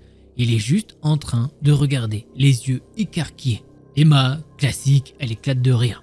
Ok, c'est bon, c'est le courant d'air ou je sais pas quoi, faut arrêter d'être parano hein. Bref, les filles finissent par arrêter parce que ça les gonfle en fait. Y a rien d'extraordinaire, rien qui les fait vraiment flipper. Max rentre chez lui, Nina aussi, et Emma, elle se moque encore d'eux en leur envoyant des messages du genre « Vous, sérieusement, vous êtes trop crédules, c'était nul ce truc !» Ce qu'elle sait pas, c'est que ça, c'était juste le début. Après cette histoire de Ouija, Emma continue de vivre sa vie, comme si de rien n'était. Elle a bien rigolé en se moquant de Max et Nina, surtout de Max qui flippait dès qu'il entendait parler d'esprit. Mais il faut l'avouer, elle a quand même un doute qui traîne dans un coin de sa tête. Pas qu'elle y croit, hein, mais ce petit mouvement de curseur, ça l'intrigue. Le lendemain, tout commence doucement. Elle est dans sa chambre, tranquille, arrangée un peu parce que sa mère lui a demandé. Emma pose un bouquin sur l'étagère, un vieux roman qu'elle n'a jamais fini. Et elle s'en va chercher autre chose. Quand elle revient, le livre est par terre. Et pas genre tombé tout doucement, hein. Le truc est à l'autre bout de la pièce, comme si il avait été poussé. Elle fronce les sourcils mais hausse les épaules. Oh, c'est sûrement moi qui l'ai mal posé, ou peut-être que c'est le vent. Elle remet le livre en place, mais le sentiment reste. C'est cette petite boule au ventre quand tu sais que quelque chose ne colle pas. Mais elle, de son côté, se voile un petit peu la face. Le soir même, ça devient encore plus bizarre. Emma est dans son lit, sur son téléphone, prête à s'endormir. Tout est calme dans la maison. Et là, elle entend un grincement. Pas celui du vent qui passe sous une porte, non, ça vient de l'intérieur. Comme si une porte s'ouvrait lentement quelque part dans le couloir. Elle retire ses écouteurs et reste immobile. Son cœur bat un peu plus vite, mais rien, juste le silence. Elle finit par se lever pour aller vérifier. Elle ouvre doucement la porte de sa chambre, regarde le couloir, tout est normal. Toutes les portes sont fermées. T'es débile Emma? C'est juste ta tête qui te joue des tours. C'est ce qu'elle se murmure en refermant sa porte. Mais les trucs chelous continuent. Le lendemain, dans la salle de bain, alors qu'elle se brosse les dents, elle baisse la tête pour se rincer la bouche. Et là, dans le miroir, elle croit voir une ombre passer rapidement derrière elle. Elle se retourne d'un coup, rien. Elle se met à rire, mais ça sonne faux. Super, maintenant je vois des fantômes. Il manquait plus que ça. C'est subtil, vous voyez, y a pas de gros trucs flippants. Mais juste assez pour qu'elle commence à se demander si tout ça, c'est pas lié à cette foutue planche. Alors là, Emma commence à trouver ça franchement bizarre. Ce qui n'était que des petits trucs sans importance se transforme en un enchaînement de phénomènes qu'elle ne peut plus ignorer. Quelques jours après l'épisode de l'ombre dans le miroir, elle est seule à la maison. Ses parents bossent tard et son frère est encore chez un copain. Emma s'est installée dans le salon pour regarder une série, histoire de se détendre. Elle est en pyjama avec un bol de chips sur les genoux, quand elle entend un bruit sourd venant de l'étage. Au début, elle se dit que c'est sûrement le bois du plancher qui craque ou un truc qui est tombé. Mais le bruit revient, régulier, lent, comme des pas. Son cœur s'accélère un peu, elle met la série en pause et tend l'oreille. Mais non, il n'y a toujours rien. Elle secoue la tête et soupire. « Arrête Emma, t'es en train de te monter la tête toute seule. » Mais à peine elle reprend sa série que ça recommence. Cette fois, c'est clair. Les bruits descendent l'escalier, un craquement à la fois. Elle reste figée, son bol de chips en main, incapable de bouger. Elle finit par se lever, une lampe de poche dans une main et son téléphone dans l'autre. Elle grimpe doucement les marches, rien, tout est parfaitement en ordre. Mais alors qu'elle redescend, elle sent une bouffée d'air frais dans sa nuque. Un frisson glacé la traverse, elle se retourne d'un coup. Mais malheureusement, ou heureusement, il n'y a toujours rien. Le soir même, Emma décide de mettre tout ça de côté. Mais au fond d'elle, un doute s'installe. Et clairement, ça la bouffe. La nuit suivante, elle se réveille en sueur. Un rêve bizarre, hyper réel. Elle est dans sa chambre, mais tout est sombre. Un poids écrasant sur sa poitrine l'empêche de bouger. Elle veut crier, mais aucun son ne sort. Et là, elle voit une silhouette, une forme floue, noire, au pied de son lit. Ça la regarde, ou du moins, elle en a l'impression. Quand elle se réveille, elle est haletante, comme si elle avait couru un marathon. Ses draps sont littéralement trempés. Elle allume la lumière et regarde autour d'elle. Rien. Mais quand elle se lève pour boire un verre d'eau, elle remarque quelque chose qui lui glace le sang. La planche de Ouija. Elle est sur son bureau, ouverte, alors qu'elle était rangée au grenier. Non, c'est pas possible.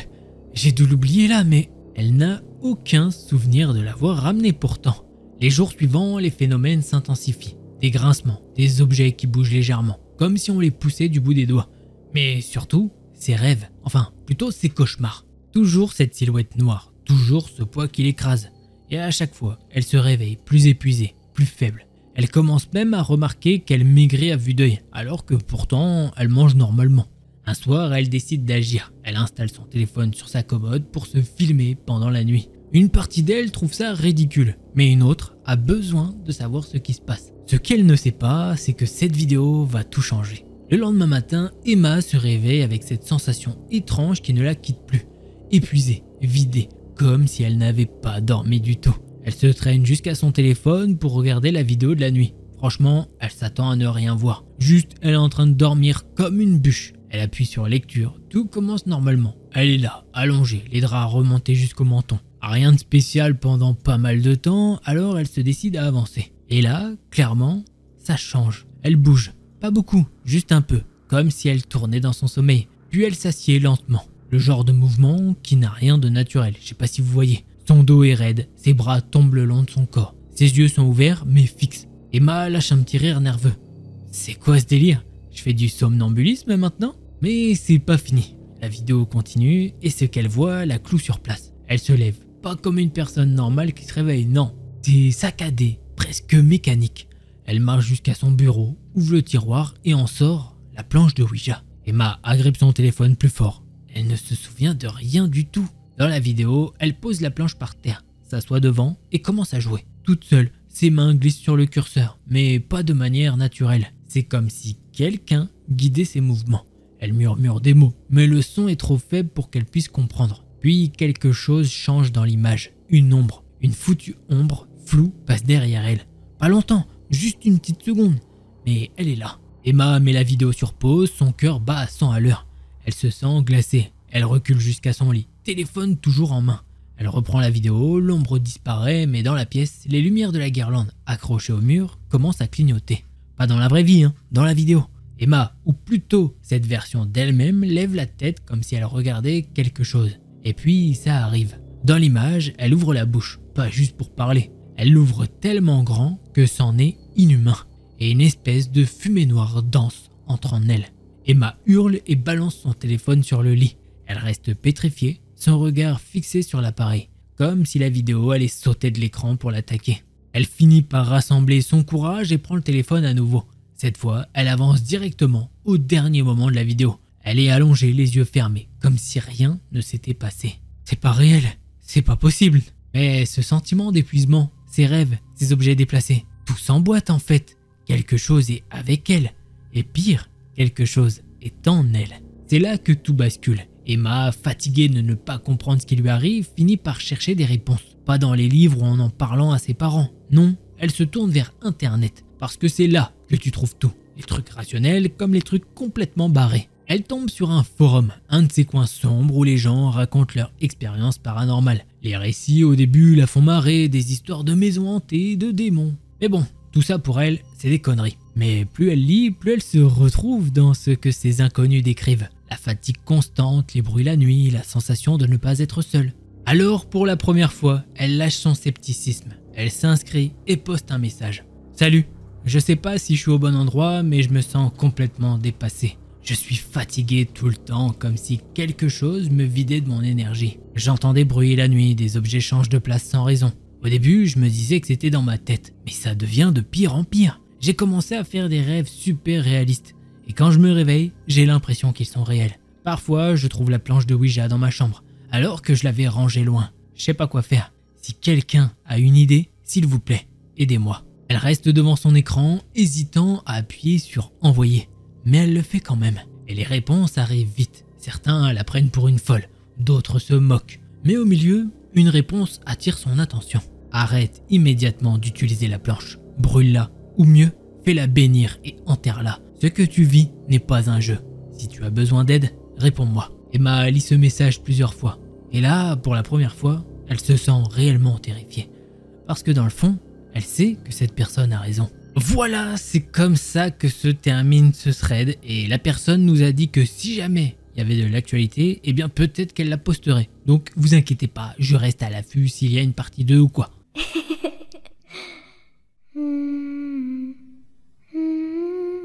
Ok, qu'est-ce que tu vas dire aux abonnés? Ouais, les bisous, voilà, des bisous. Et quoi d'autre? Des bisous. Ok, bah c'est déjà pas mal. Hein. Oui, des gros bisous. Oh, des gros bisous. Ouais. Qui est-ce qu'on voit? C'est qui là qui est debout? Regardez, il a bien grandi. Hein. Bon, je crois qu'il va faire dodo pendant que je raconte les threads, lui, il est sommeil. L'histoire que je vais vous raconter, c'est celle de Mélanie. Et son histoire... Tu me piques mon boulot, toi. T'as pas ta tête? L'histoire que je vais vous raconter, c'est celle de Mélanie et son histoire se passe en Irlande. Non, malheureusement, c'est faux. Une fois de plus, c'est aux États-Unis. J'y peux rien.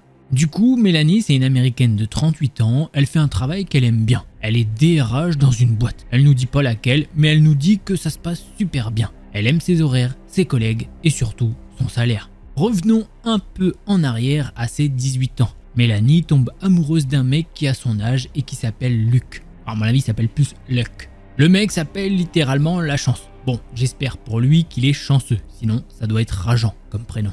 Mais bref, ils sortent ensemble et vivent une vie paisible pendant 15 ans. Ce qui fait qu'elle a maintenant 33 ans à ce moment-là. Elle nous dit que ça n'allait plus trop dans leur couple et que voilà, ils se sont séparés. Mais au final, elle ne sait pas vraiment pourquoi. Enfin, c'est pas clair. C'est pas il l'a trompée et hop, elle rompt avec lui normal. Mais là, c'est juste que leur relation, elle est essoufflée. Du coup, ils ont rompu. Et chacun, ils ont commencé à avoir leur train de vie. Jusqu'à ne plus se voir totalement. Ils ont essayé de rester amis et tout, mais elle nous dit que ça, c'est simplement des conneries ce truc-là. Du coup, elle est maintenant chez elle, seule. Enfin, pour être moins seule, elle a adopté un petit chat dans un refuge. Et ça lui fait de la compagnie. C'est cool, mais elle a quand même un manque. Et en plus de ce manque, dans leur couple, c'est monsieur qui faisait le manger. Donc, elle avoue qu'avec les années, elle s'était habituée à manger comme ça. Et maintenant, elle se dit, bon bah, voilà, je vais me faire un peu plaisir. Du coup, pendant qu'elle fait les courses, elle se fait plaisir. Et surtout, elle prend une très mauvaise habitude. C'est d'aller au fast-food.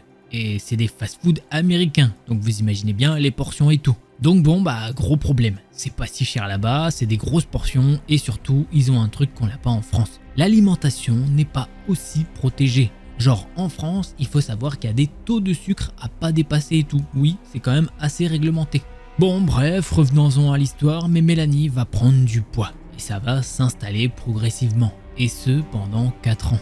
Elle a maintenant 37 ans et c'est maintenant qu'on va rentrer dans le vif du sujet. Un jour, sa mère l'appelle pour lui apprendre la mort de son père. Elle est dévastée forcément. Et il est vrai que l'un des facteurs de sa mort était son obésité. Alors les jours passent et Mélanie va à l'enterrement. Elle discute avec sa mère et elle se dit que son père est mort bien trop jeune. Et elle ne veut pas mourir plus jeune que prévu. Elle se dit, allez, ma cocotte, tu te reprends en main et tu m'enlèves tous ces kilos en trop. Elle regarde des vidéos YouTube, elle se renseigne partout, qu'est-ce qu'il faut faire et tout. Mais elle fait du sport une fois par-ci, une fois par-là, comme elle le sent. Mais parfois, elle se trouve des excuses. Ah, je peux pas, nanani, nanana, j'ai quelque chose à faire. Bref, au final, sa perte de poids, elle avance pas forcément. Alors, elle se dit qu'elle gagne bien sa vie et qu'elle pourrait faire appel à un coach sportif à domicile. Et c'est ce qu'elle va faire. Bon, avant, elle cherche le meilleur en fonction de ses critères et de son budget. Elle veut aussi qu'il s'y connaisse en nutrition pour lui faire des programmes de repas. Parce que bon, t'as beau faire tout le sport que tu veux, mais si l'alimentation suit pas, c'est mort. Du coup, elle fait un premier rendez-vous avec une coach sportif et elle vient à son domicile. Elle lui explique comment elle travaille et comment ça va se passer. De ce côté-là, ça va. Mais c'est au niveau du relationnel pendant les exercices, ça colle pas en fait. Voilà, Mélanie ne sent pas cette coach et elle n'ira pas plus loin avec elle. Elle fait un deuxième coach et ça se passe plutôt bien. Ils vont faire 3 séances en tout ensemble au lieu des 5 prévues. Le coach lui a mis 2 lapins en même pas 2 semaines. Donc bon, elle aime pas trop ça Mélanie, et c'est bien normal. Alors elle fait appel à un 3e coach, et ça se passe plutôt bien. Sur la partie nutrition, il s'y connaît de ouf. Il lui explique bien comment ça se passe au niveau des protéines, des glucides et des lipides. Il lui dit qu'il a des programmes déjà préfaits en fonction de tes besoins et de tes exigences, et il peut même encore plus adapter s'il faut. Voilà, il lui explique qu'elle peut garder un aliment qu'elle kiffe vraiment si jamais ça lui fait plaisir. Mais derrière, faut tout ajuster. Bref, c'est une balance qu'il faut ficeler un petit peu quoi. Ça se passe nickel, elle passe alors à la pratique du sport. Et ça se passe vraiment bien pour cette première séance. Et justement, ça se passe nickel. 3 rendez-vous par semaine et Mélanie prend du plaisir à faire ses séances et à voir les kilos descendre sur la balance. Puisqu'elle partait d'un poids de 265 lbs, soit environ 120 kg, pour 1m65, soit une obésité massive. C'est pas moi qui le dis, c'est en fonction de l'IMC, c'est un truc mondial. 3 mois vont s'écouler et ça se passe toujours très bien. Et après ces 3 mois environ, elle passe sous la barre des 100 kg. C'était un objectif qu'ils s'étaient fixé ensemble. Et Mélanie, elle est fière d'elle et de son coach que l'on va appeler Michael. Il lui fait comprendre qu'il est super fier d'elle. Il lui dit qu'elle est ravissante, qu'elle rayonne de bonheur. Et il lui offre même une sorte de trophée. Bon, c'est une babiole, mais bon, sur le coup, ça lui fait trop plaisir quand même. La vie de Mélanie continue, tout ce qu'il y a de plus basique. Et les séances de sport continuent. Alors oui, parfois elle a des hauts et des bas, et c'est pour ça qu'elle est contente d'avoir un soutien comme Michael pendant cette épreuve. Des fois, elle a envie de craquer, et quand c'est comme ça, elle peut, si elle le veut, appeler Michael. Il lui a dit qu'il fait ça avec ses élèves. Ses élèves peuvent l'appeler s'ils ne se sentent pas bien et qu'ils vont craquer. Du coup, ce soir-là, elle lui dit qu'elle va craquer. Elle a vraiment envie de manger un truc hors du programme. Du coup, Michael lui propose de l'emmener dans un restaurant normal, pas un fast-food, et ils vont pouvoir commander des trucs qui sortent du programme. Mais comme ça, il pourra gérer un peu ce qu'elle mange. Et franchement, Mélanie cherche pas à comprendre. Elle accepte direct. Elle crève la dalle. Il lui dit qu'il prend une petite douche et il arrive. Et c'est ce qu'il fait puisqu'il arrive une vingtaine de minutes plus tard. Il l'emmène au moins de l'immeuble de Mélanie, c'est là qu'est le parking. C'est plus ou moins normal en fait. Elle monte dans sa voiture, il l'emmène dans un resto qu'elle ne connaît pas. Et il lui dit que c'est une bonne adresse. En cuisine, ils utilisent de bons produits et ils arrivent à se faire plaisir. Bon, pendant tout ce repas, Michael lui rabâche sans cesse qu'elle est très jolie et qu'elle est bien comme elle est et tout.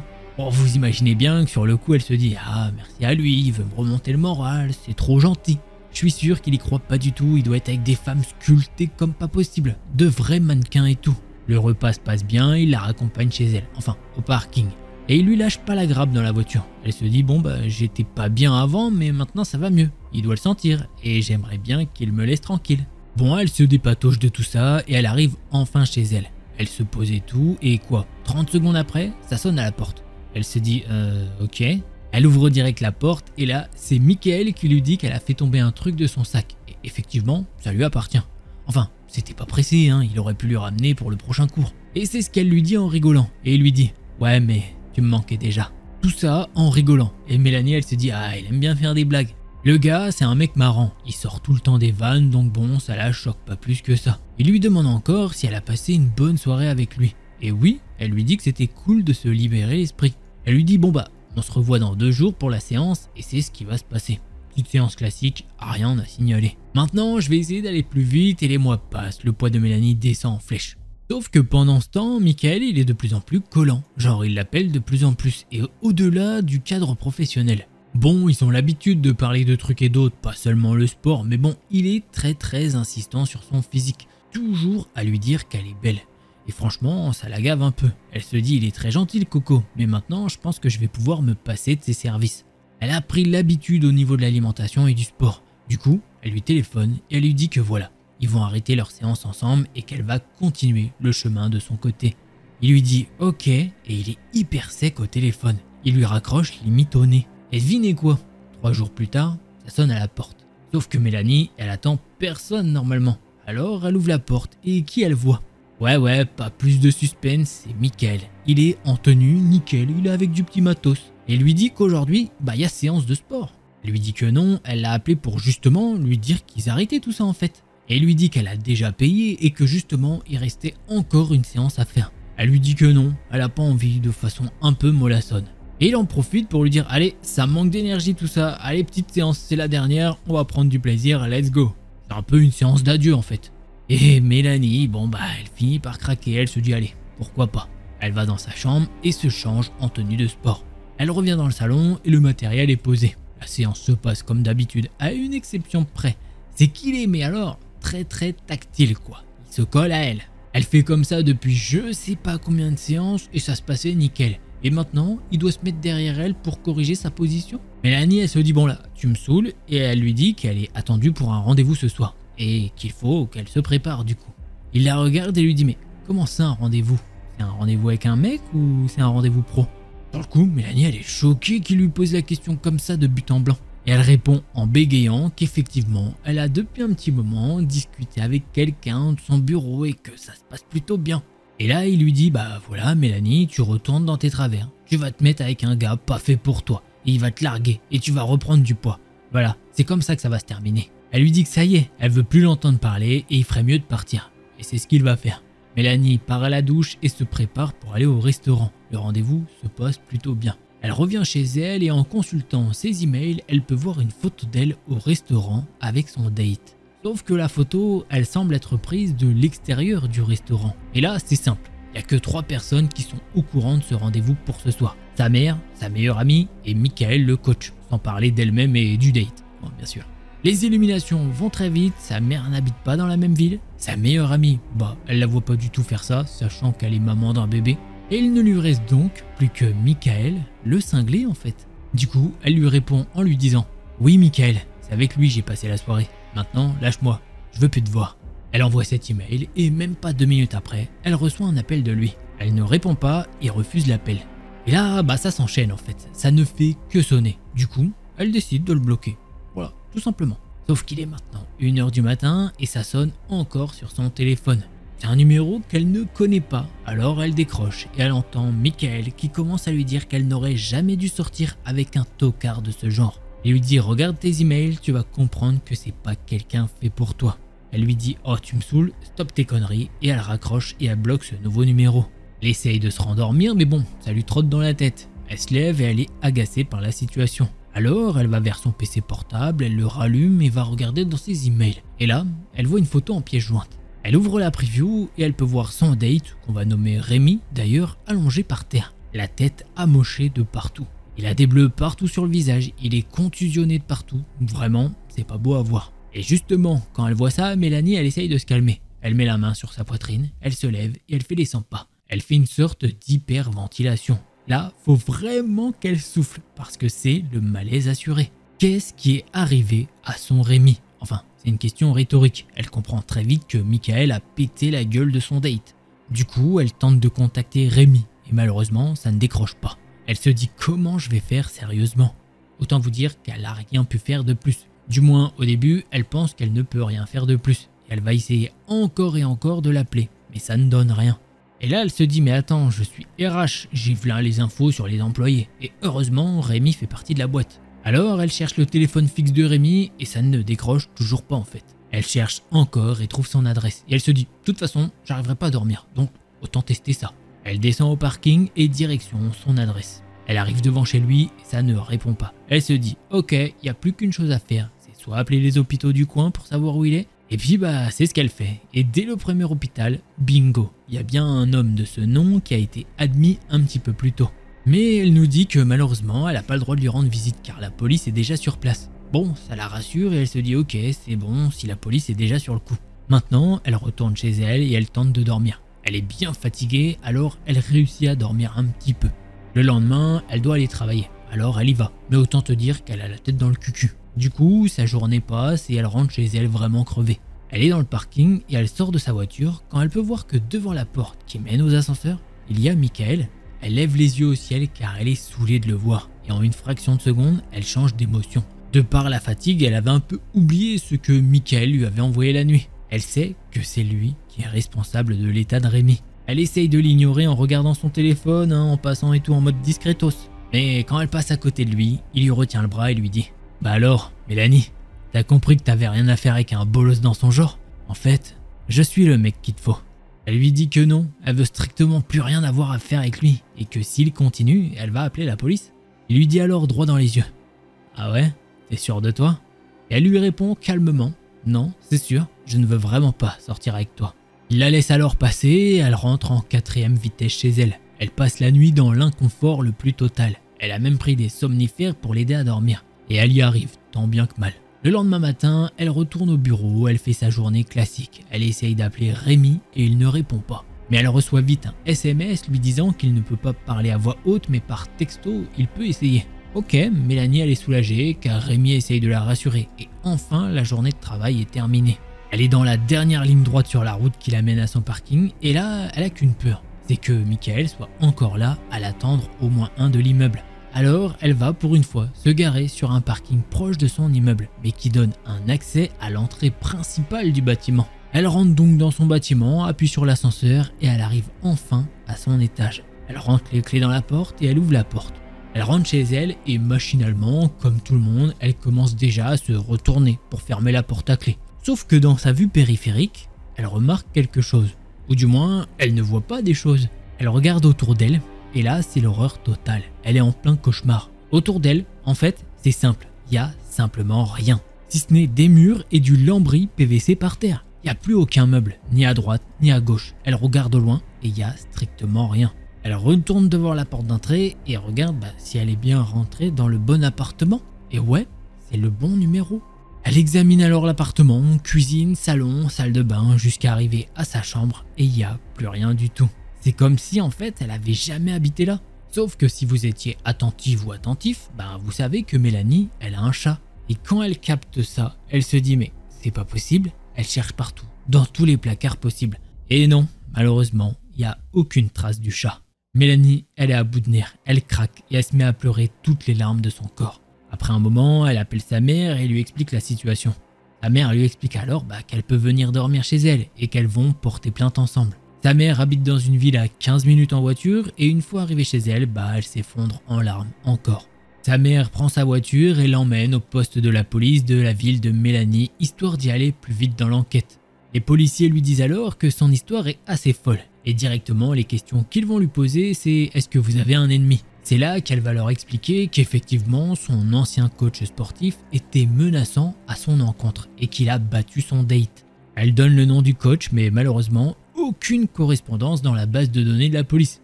Ils lui disent qu'ils vont faire le nécessaire et l'un des policiers lui dit que c'est bien que sa mère soit là. Comme ça, elle peut rester chez elle pendant un laps de temps. Après une enquête de police avec du porte-à-porte dans l'immeuble, les habitants ont effectivement constaté qu'il y avait un déménagement. Mais ça avait l'air d'être un déménagement tout ce qu'il y a de plus classique, alors ça n'a choqué personne en fait. Les individus étaient plusieurs et disposaient d'un véhicule de fonction, donc ça n'a strictement choqué personne. Malheureusement, ou bien est-ce que tout a été pensé? Je ne sais pas. Enfin, vous allez voir. Déjà de 1, il n'y a aucune caméra de surveillance qui a été active dans le bâtiment. Elles sont juste là à titre préventif pour faire peur. Malheureusement, elles sont pas connectées. Et ça, c'est pas si rare dans les bâtiments. Voilà. Après cet événement, Mélanie a rendu l'appartement et elle a décidé de rester chez sa mère. Et encore aujourd'hui, quand elle décrit ce thread, elle vit chez sa mère. Mais non, ça ne finit pas comme ça. Bon, du côté de la police, pas de nouvelles, l'enquête est au point mort. L'un des officiers lui a dit que c'est que des affaires et un chat, ils vont pas en faire tout un drame. Alors que en ville, il y a des agressions à gérer, et même encore plus graves. Bref, super utile le commentaire de la police. 3 mois après ces événements, Mélanie va recevoir un email venant d'une adresse jetable et dedans, il y a simplement une photo en pièce jointe. Sur cette photo, on peut y voir Michael qui fait un bisou au chat de Mélanie, avec une légende qui dit « On t'aime toujours Mélanie ». Le truc qui, je sais, va faire débat dans les commentaires maintenant, c'est qu'elle a décidé de ne pas prendre contact avec lui. Et elle a décidé de passer à autre chose. Et voilà, c'est comme ça que s'est terminé ce thread. Elle a même pas voulu prendre contact avec lui pour peut-être essayer de ravoir le chat et tout. Mais c'est son choix, hein. Chacun fait ce qu'il veut. Le monsieur, il a pas aimé se prendre un vent. J'ai l'impression qu'il se dit, limite j'ai l'impression, son état d'esprit c'était « Ah t'as vu, j'ai réussi à te faire maigrir ». En mode genre c'est lui qui a fait le boulot, alors que quand même c'est Mélanie qui a fait le plus gros du boulot. Eh bien il s'est dit tu sais quoi, tu m'appartiens, c'est moi qui t'ai aidé, allez hop, c'est la fête. Elle veut pas de toi, elle veut pas de toi. Donc le monsieur il a pris le démon si je puis dire et aussi il a pris le chat. Donc ça c'est aussi, dans l'histoire je m'attendais pas à ce truc là, je me suis dit clairement, il va lui faire une dinguerie, je sais pas ce qu'il va lui faire. Honnêtement quand je lis les histoires, des fois moi je découvre, forcément je découvre l'histoire. Tu sais, tu t'attends à des choses, mais pas à ça. Il y a des bleus partout sur le village.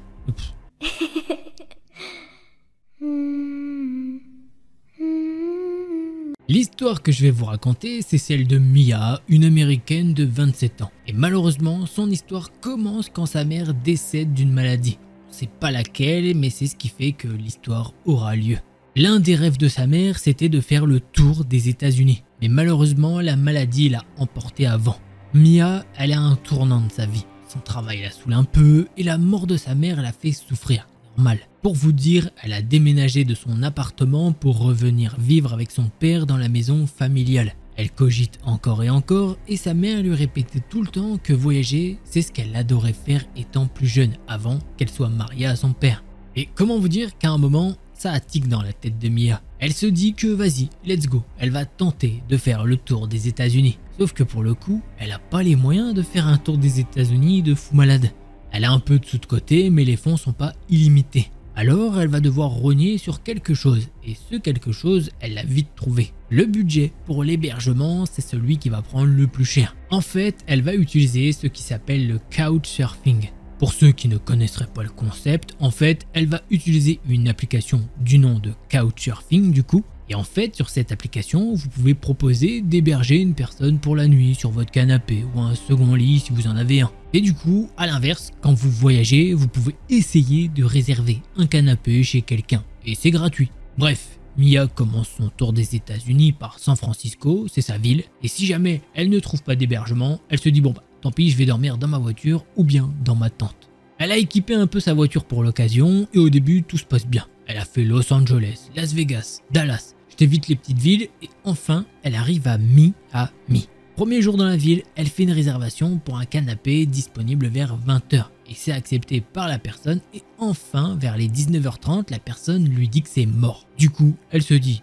tant pis, je vais dormir dans la voiture, il fait bon, tranquille. Le lendemain, elle retourne sur l'application et pareil, elle trouve un lit disponible chez quelqu'un. Elle demande si c'est sûr à 100% et la personne lui dit qu'il n'y a pas de souci, c'est good. Elle doit juste arriver vers 21 h 30 le temps qu'ils sortent du boulot. Vers l'heure prévue, elle se rend sur place avec un peu d'avance, genre 5 minutes.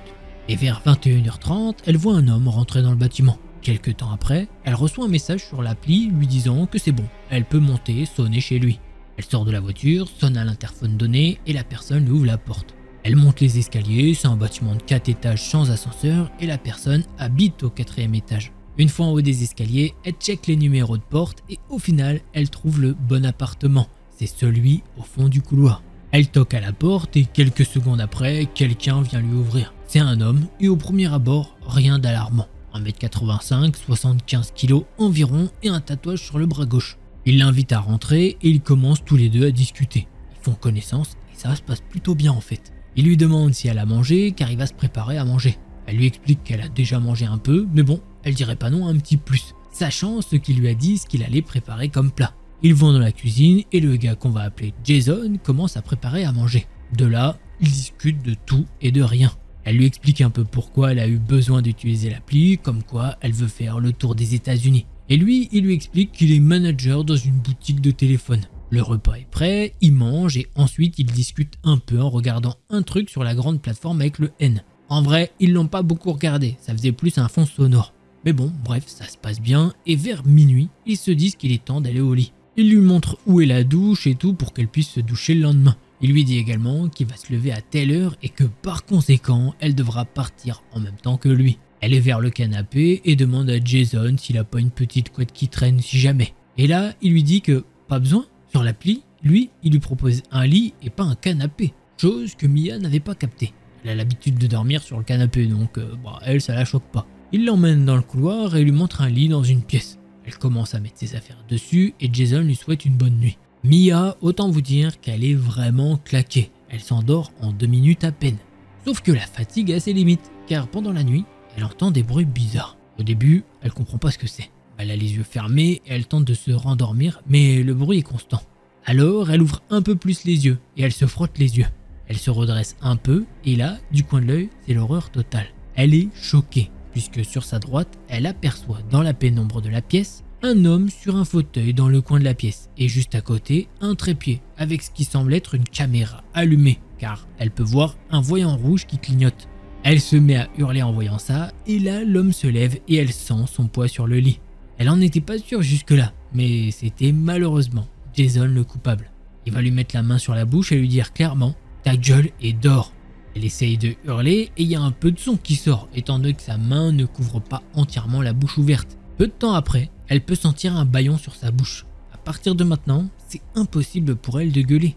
Elle essaye de se débattre et elle entend des cliquetis et elle va vite comprendre ce que c'est. Elle sent du métal froid sur son poignet droit et il lui prend le bras pour le mettre vers les barreaux du lit. Et très vite, il y en a également sur son poignet gauche. Elle essaye à nouveau de se débattre mais franchement, ça sert à rien. Et en plus, ça lui fait de plus en plus mal. Elle peut même pas appeler à l'aide et elle se demande ce qui va lui arriver. Et là, elle sent le poids de Jason s'enlever du lit. Et elle entend qu'il se rassoit sur le fauteuil et le temps passe, une dizaine de secondes, une trentaine de secondes, 3 minutes, 10 minutes et le gars ne bouge toujours pas. Bien sûr, comme elle nous le dit, c'est le temps qu'elle imagine. Puisque avec ce niveau de stress et tout, sa temporalité elle est différente. En vrai, elle a aucune idée du temps qui passe. Pendant tout ce temps, elle se dit mais qu'est-ce qui va m'arriver sérieusement? Je comprends pas ce qu'il fait et je sais très bien qu'il va en profiter pour abuser de moi.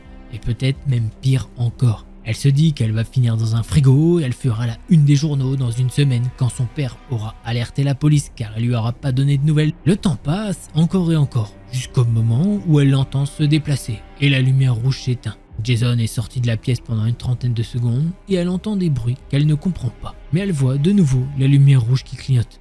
Là, le temps passe encore et encore, mais elle ne comprend absolument rien à la situation. Pourquoi est-ce qu'il l'attache et qu'il ne se passe rien en fait? Elle est persuadée à ce moment-là qu'il va abuser d'elle. Elle a regardé assez de documentaires pour savoir que ça va mal finir. Sauf que le temps passe encore et les rayons du soleil commencent à pointer le bout de leur nez. Ce qui fait qu'elle arrive à distinguer ce qui se passe dans la pièce. Elle peut voir Jason endormi et la lumière rouge. Comme elle s'en doutait, c'était bien une caméra posée sur un trépied qui la filme. Le temps passe encore et enfin le téléphone de Jason sonne. Il se réveille et il la regarde avec effroi. Il est en panique. Il se tient la tête et regarde partout dans la pièce.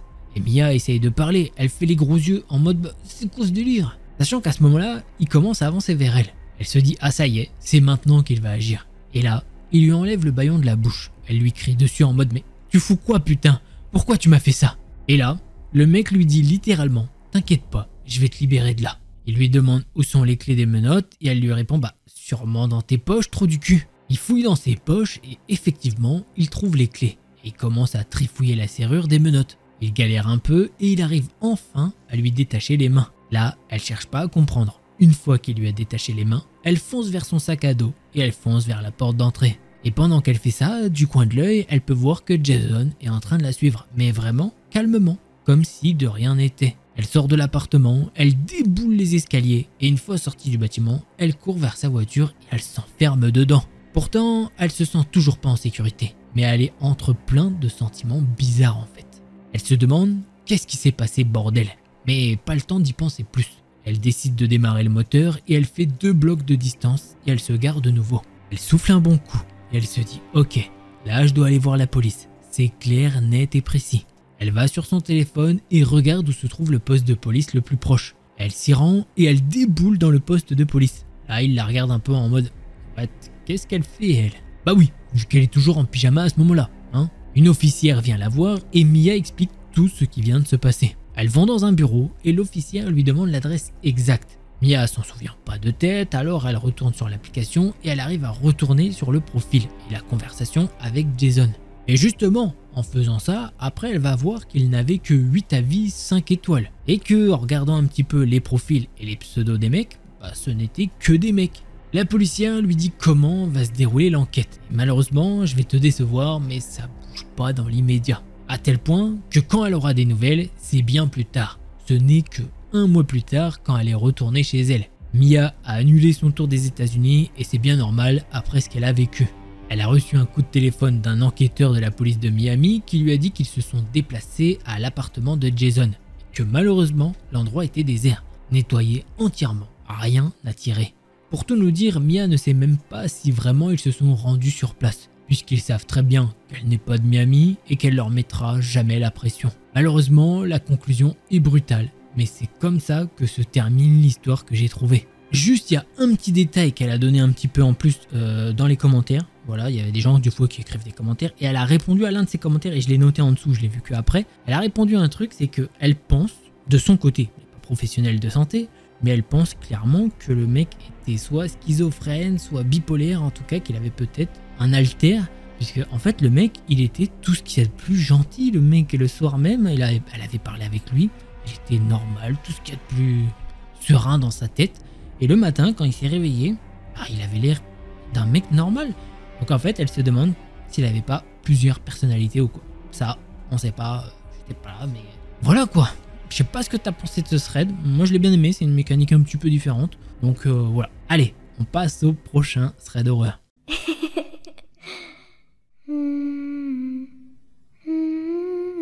Alors, est-ce que vous avez déjà entendu parler des colis perdus?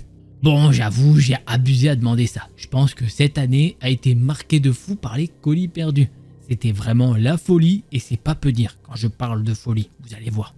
Bon, si jamais t'as loupé le coche, je peux pas faire mieux. Colis perdu, voilà, son nom, c'est très parlant. Et pourquoi ça a pris une ampleur de fou? Eh bien, il y a eu une loi anti-destruction des invendus qui a été mise en place.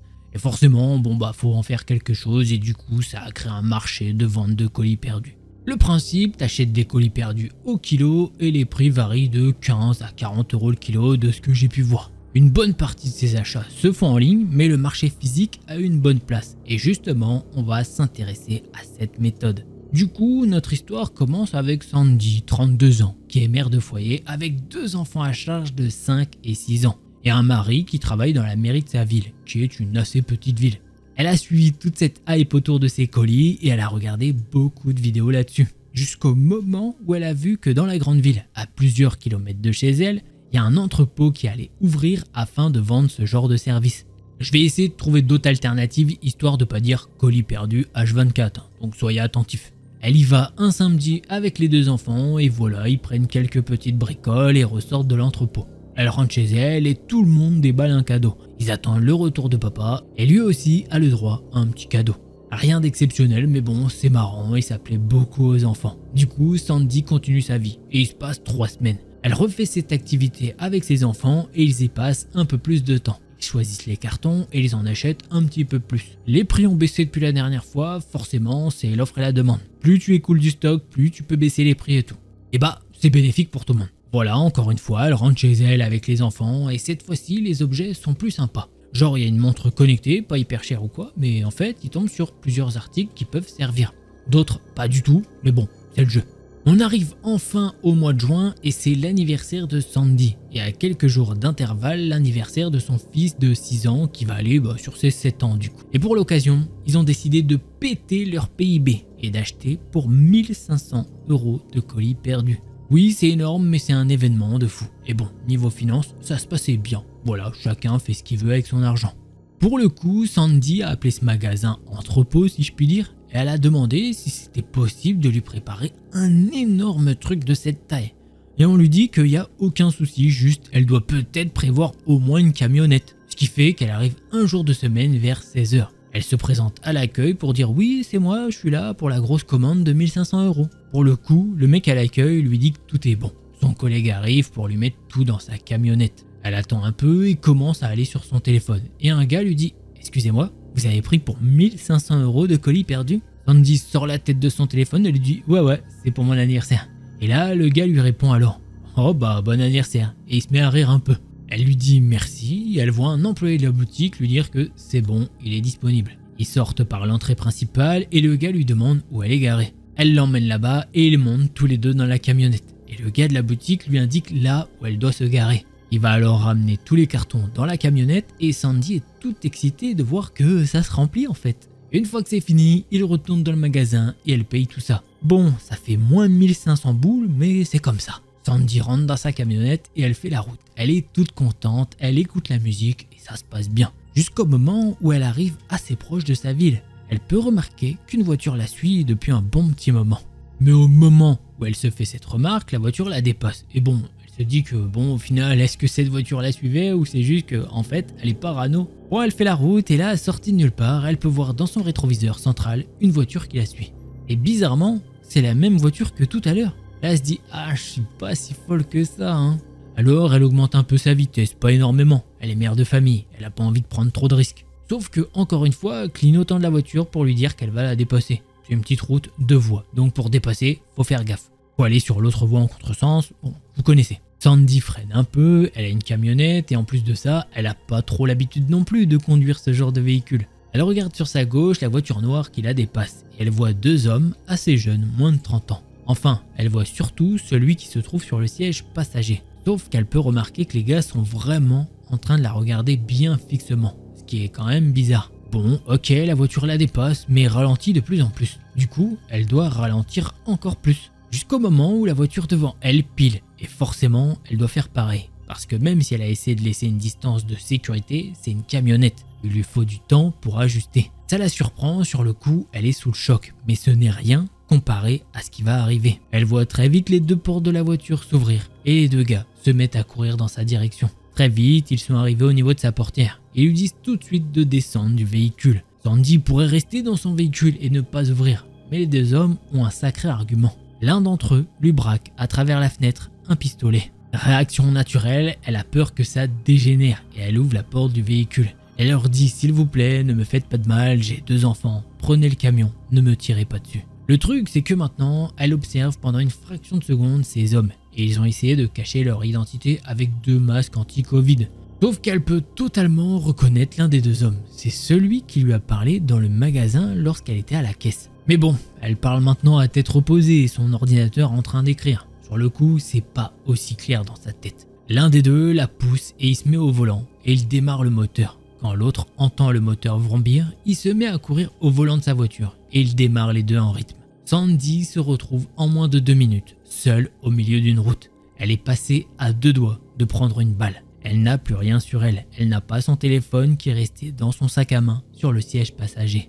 Elle est là, en train de regarder, à gauche, à droite. Elle ne sait pas quoi faire. Elle rentre alors chez elle à pied, sous le choc, mais contente d'être encore en vie. Elle va appeler son mari qui a rappliqué en 2-2.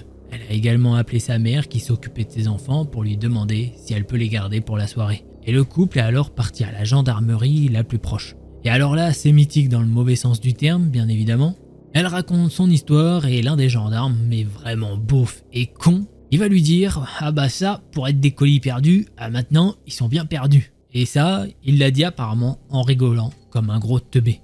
Voilà. La seule chose qui fait qu'il s'est arrêté de rire, c'est un petit coup de coude de son collègue, en mode « Arrête mec, t'es pas marrant ». Plusieurs jours après, Sandy a été convoquée pour faire des portraits robots, mais depuis ce jour, aucune nouvelle concrète. Et c'est comme ça que se conclut ce récit. Bon, cette histoire, je l'ai depuis un petit moment quand même, mais donc je sais pas s'il y a eu de l'actu. J'espère pour elle quand même qu'il y a eu une actualité, puisque elle, je pense qu'elle a pu donner des détails sur le camion, étant donné qu'elle l'a loué, donc à mon avis, elle a la plaque d'immatriculation et tout, donc je pense que, j'espère en tout cas, que ça a bougé un petit peu du côté de la gendarmerie. La folie pour, en gros, dérober 1500 € de colis perdus qui, techniquement, sur le papier, devrait même pas faire 500 € de rentabilité, enfin bref, voilà, on est là. Un camion, camionnette, bon, voilà. Donc ils ont menacé la vie d'une femme pour ça. Et le niveau d'impunité maintenant en France, c'est quelque chose. Ah oui, parce que je l'ai pas précisé, hein, mais l'histoire est française, au cas où.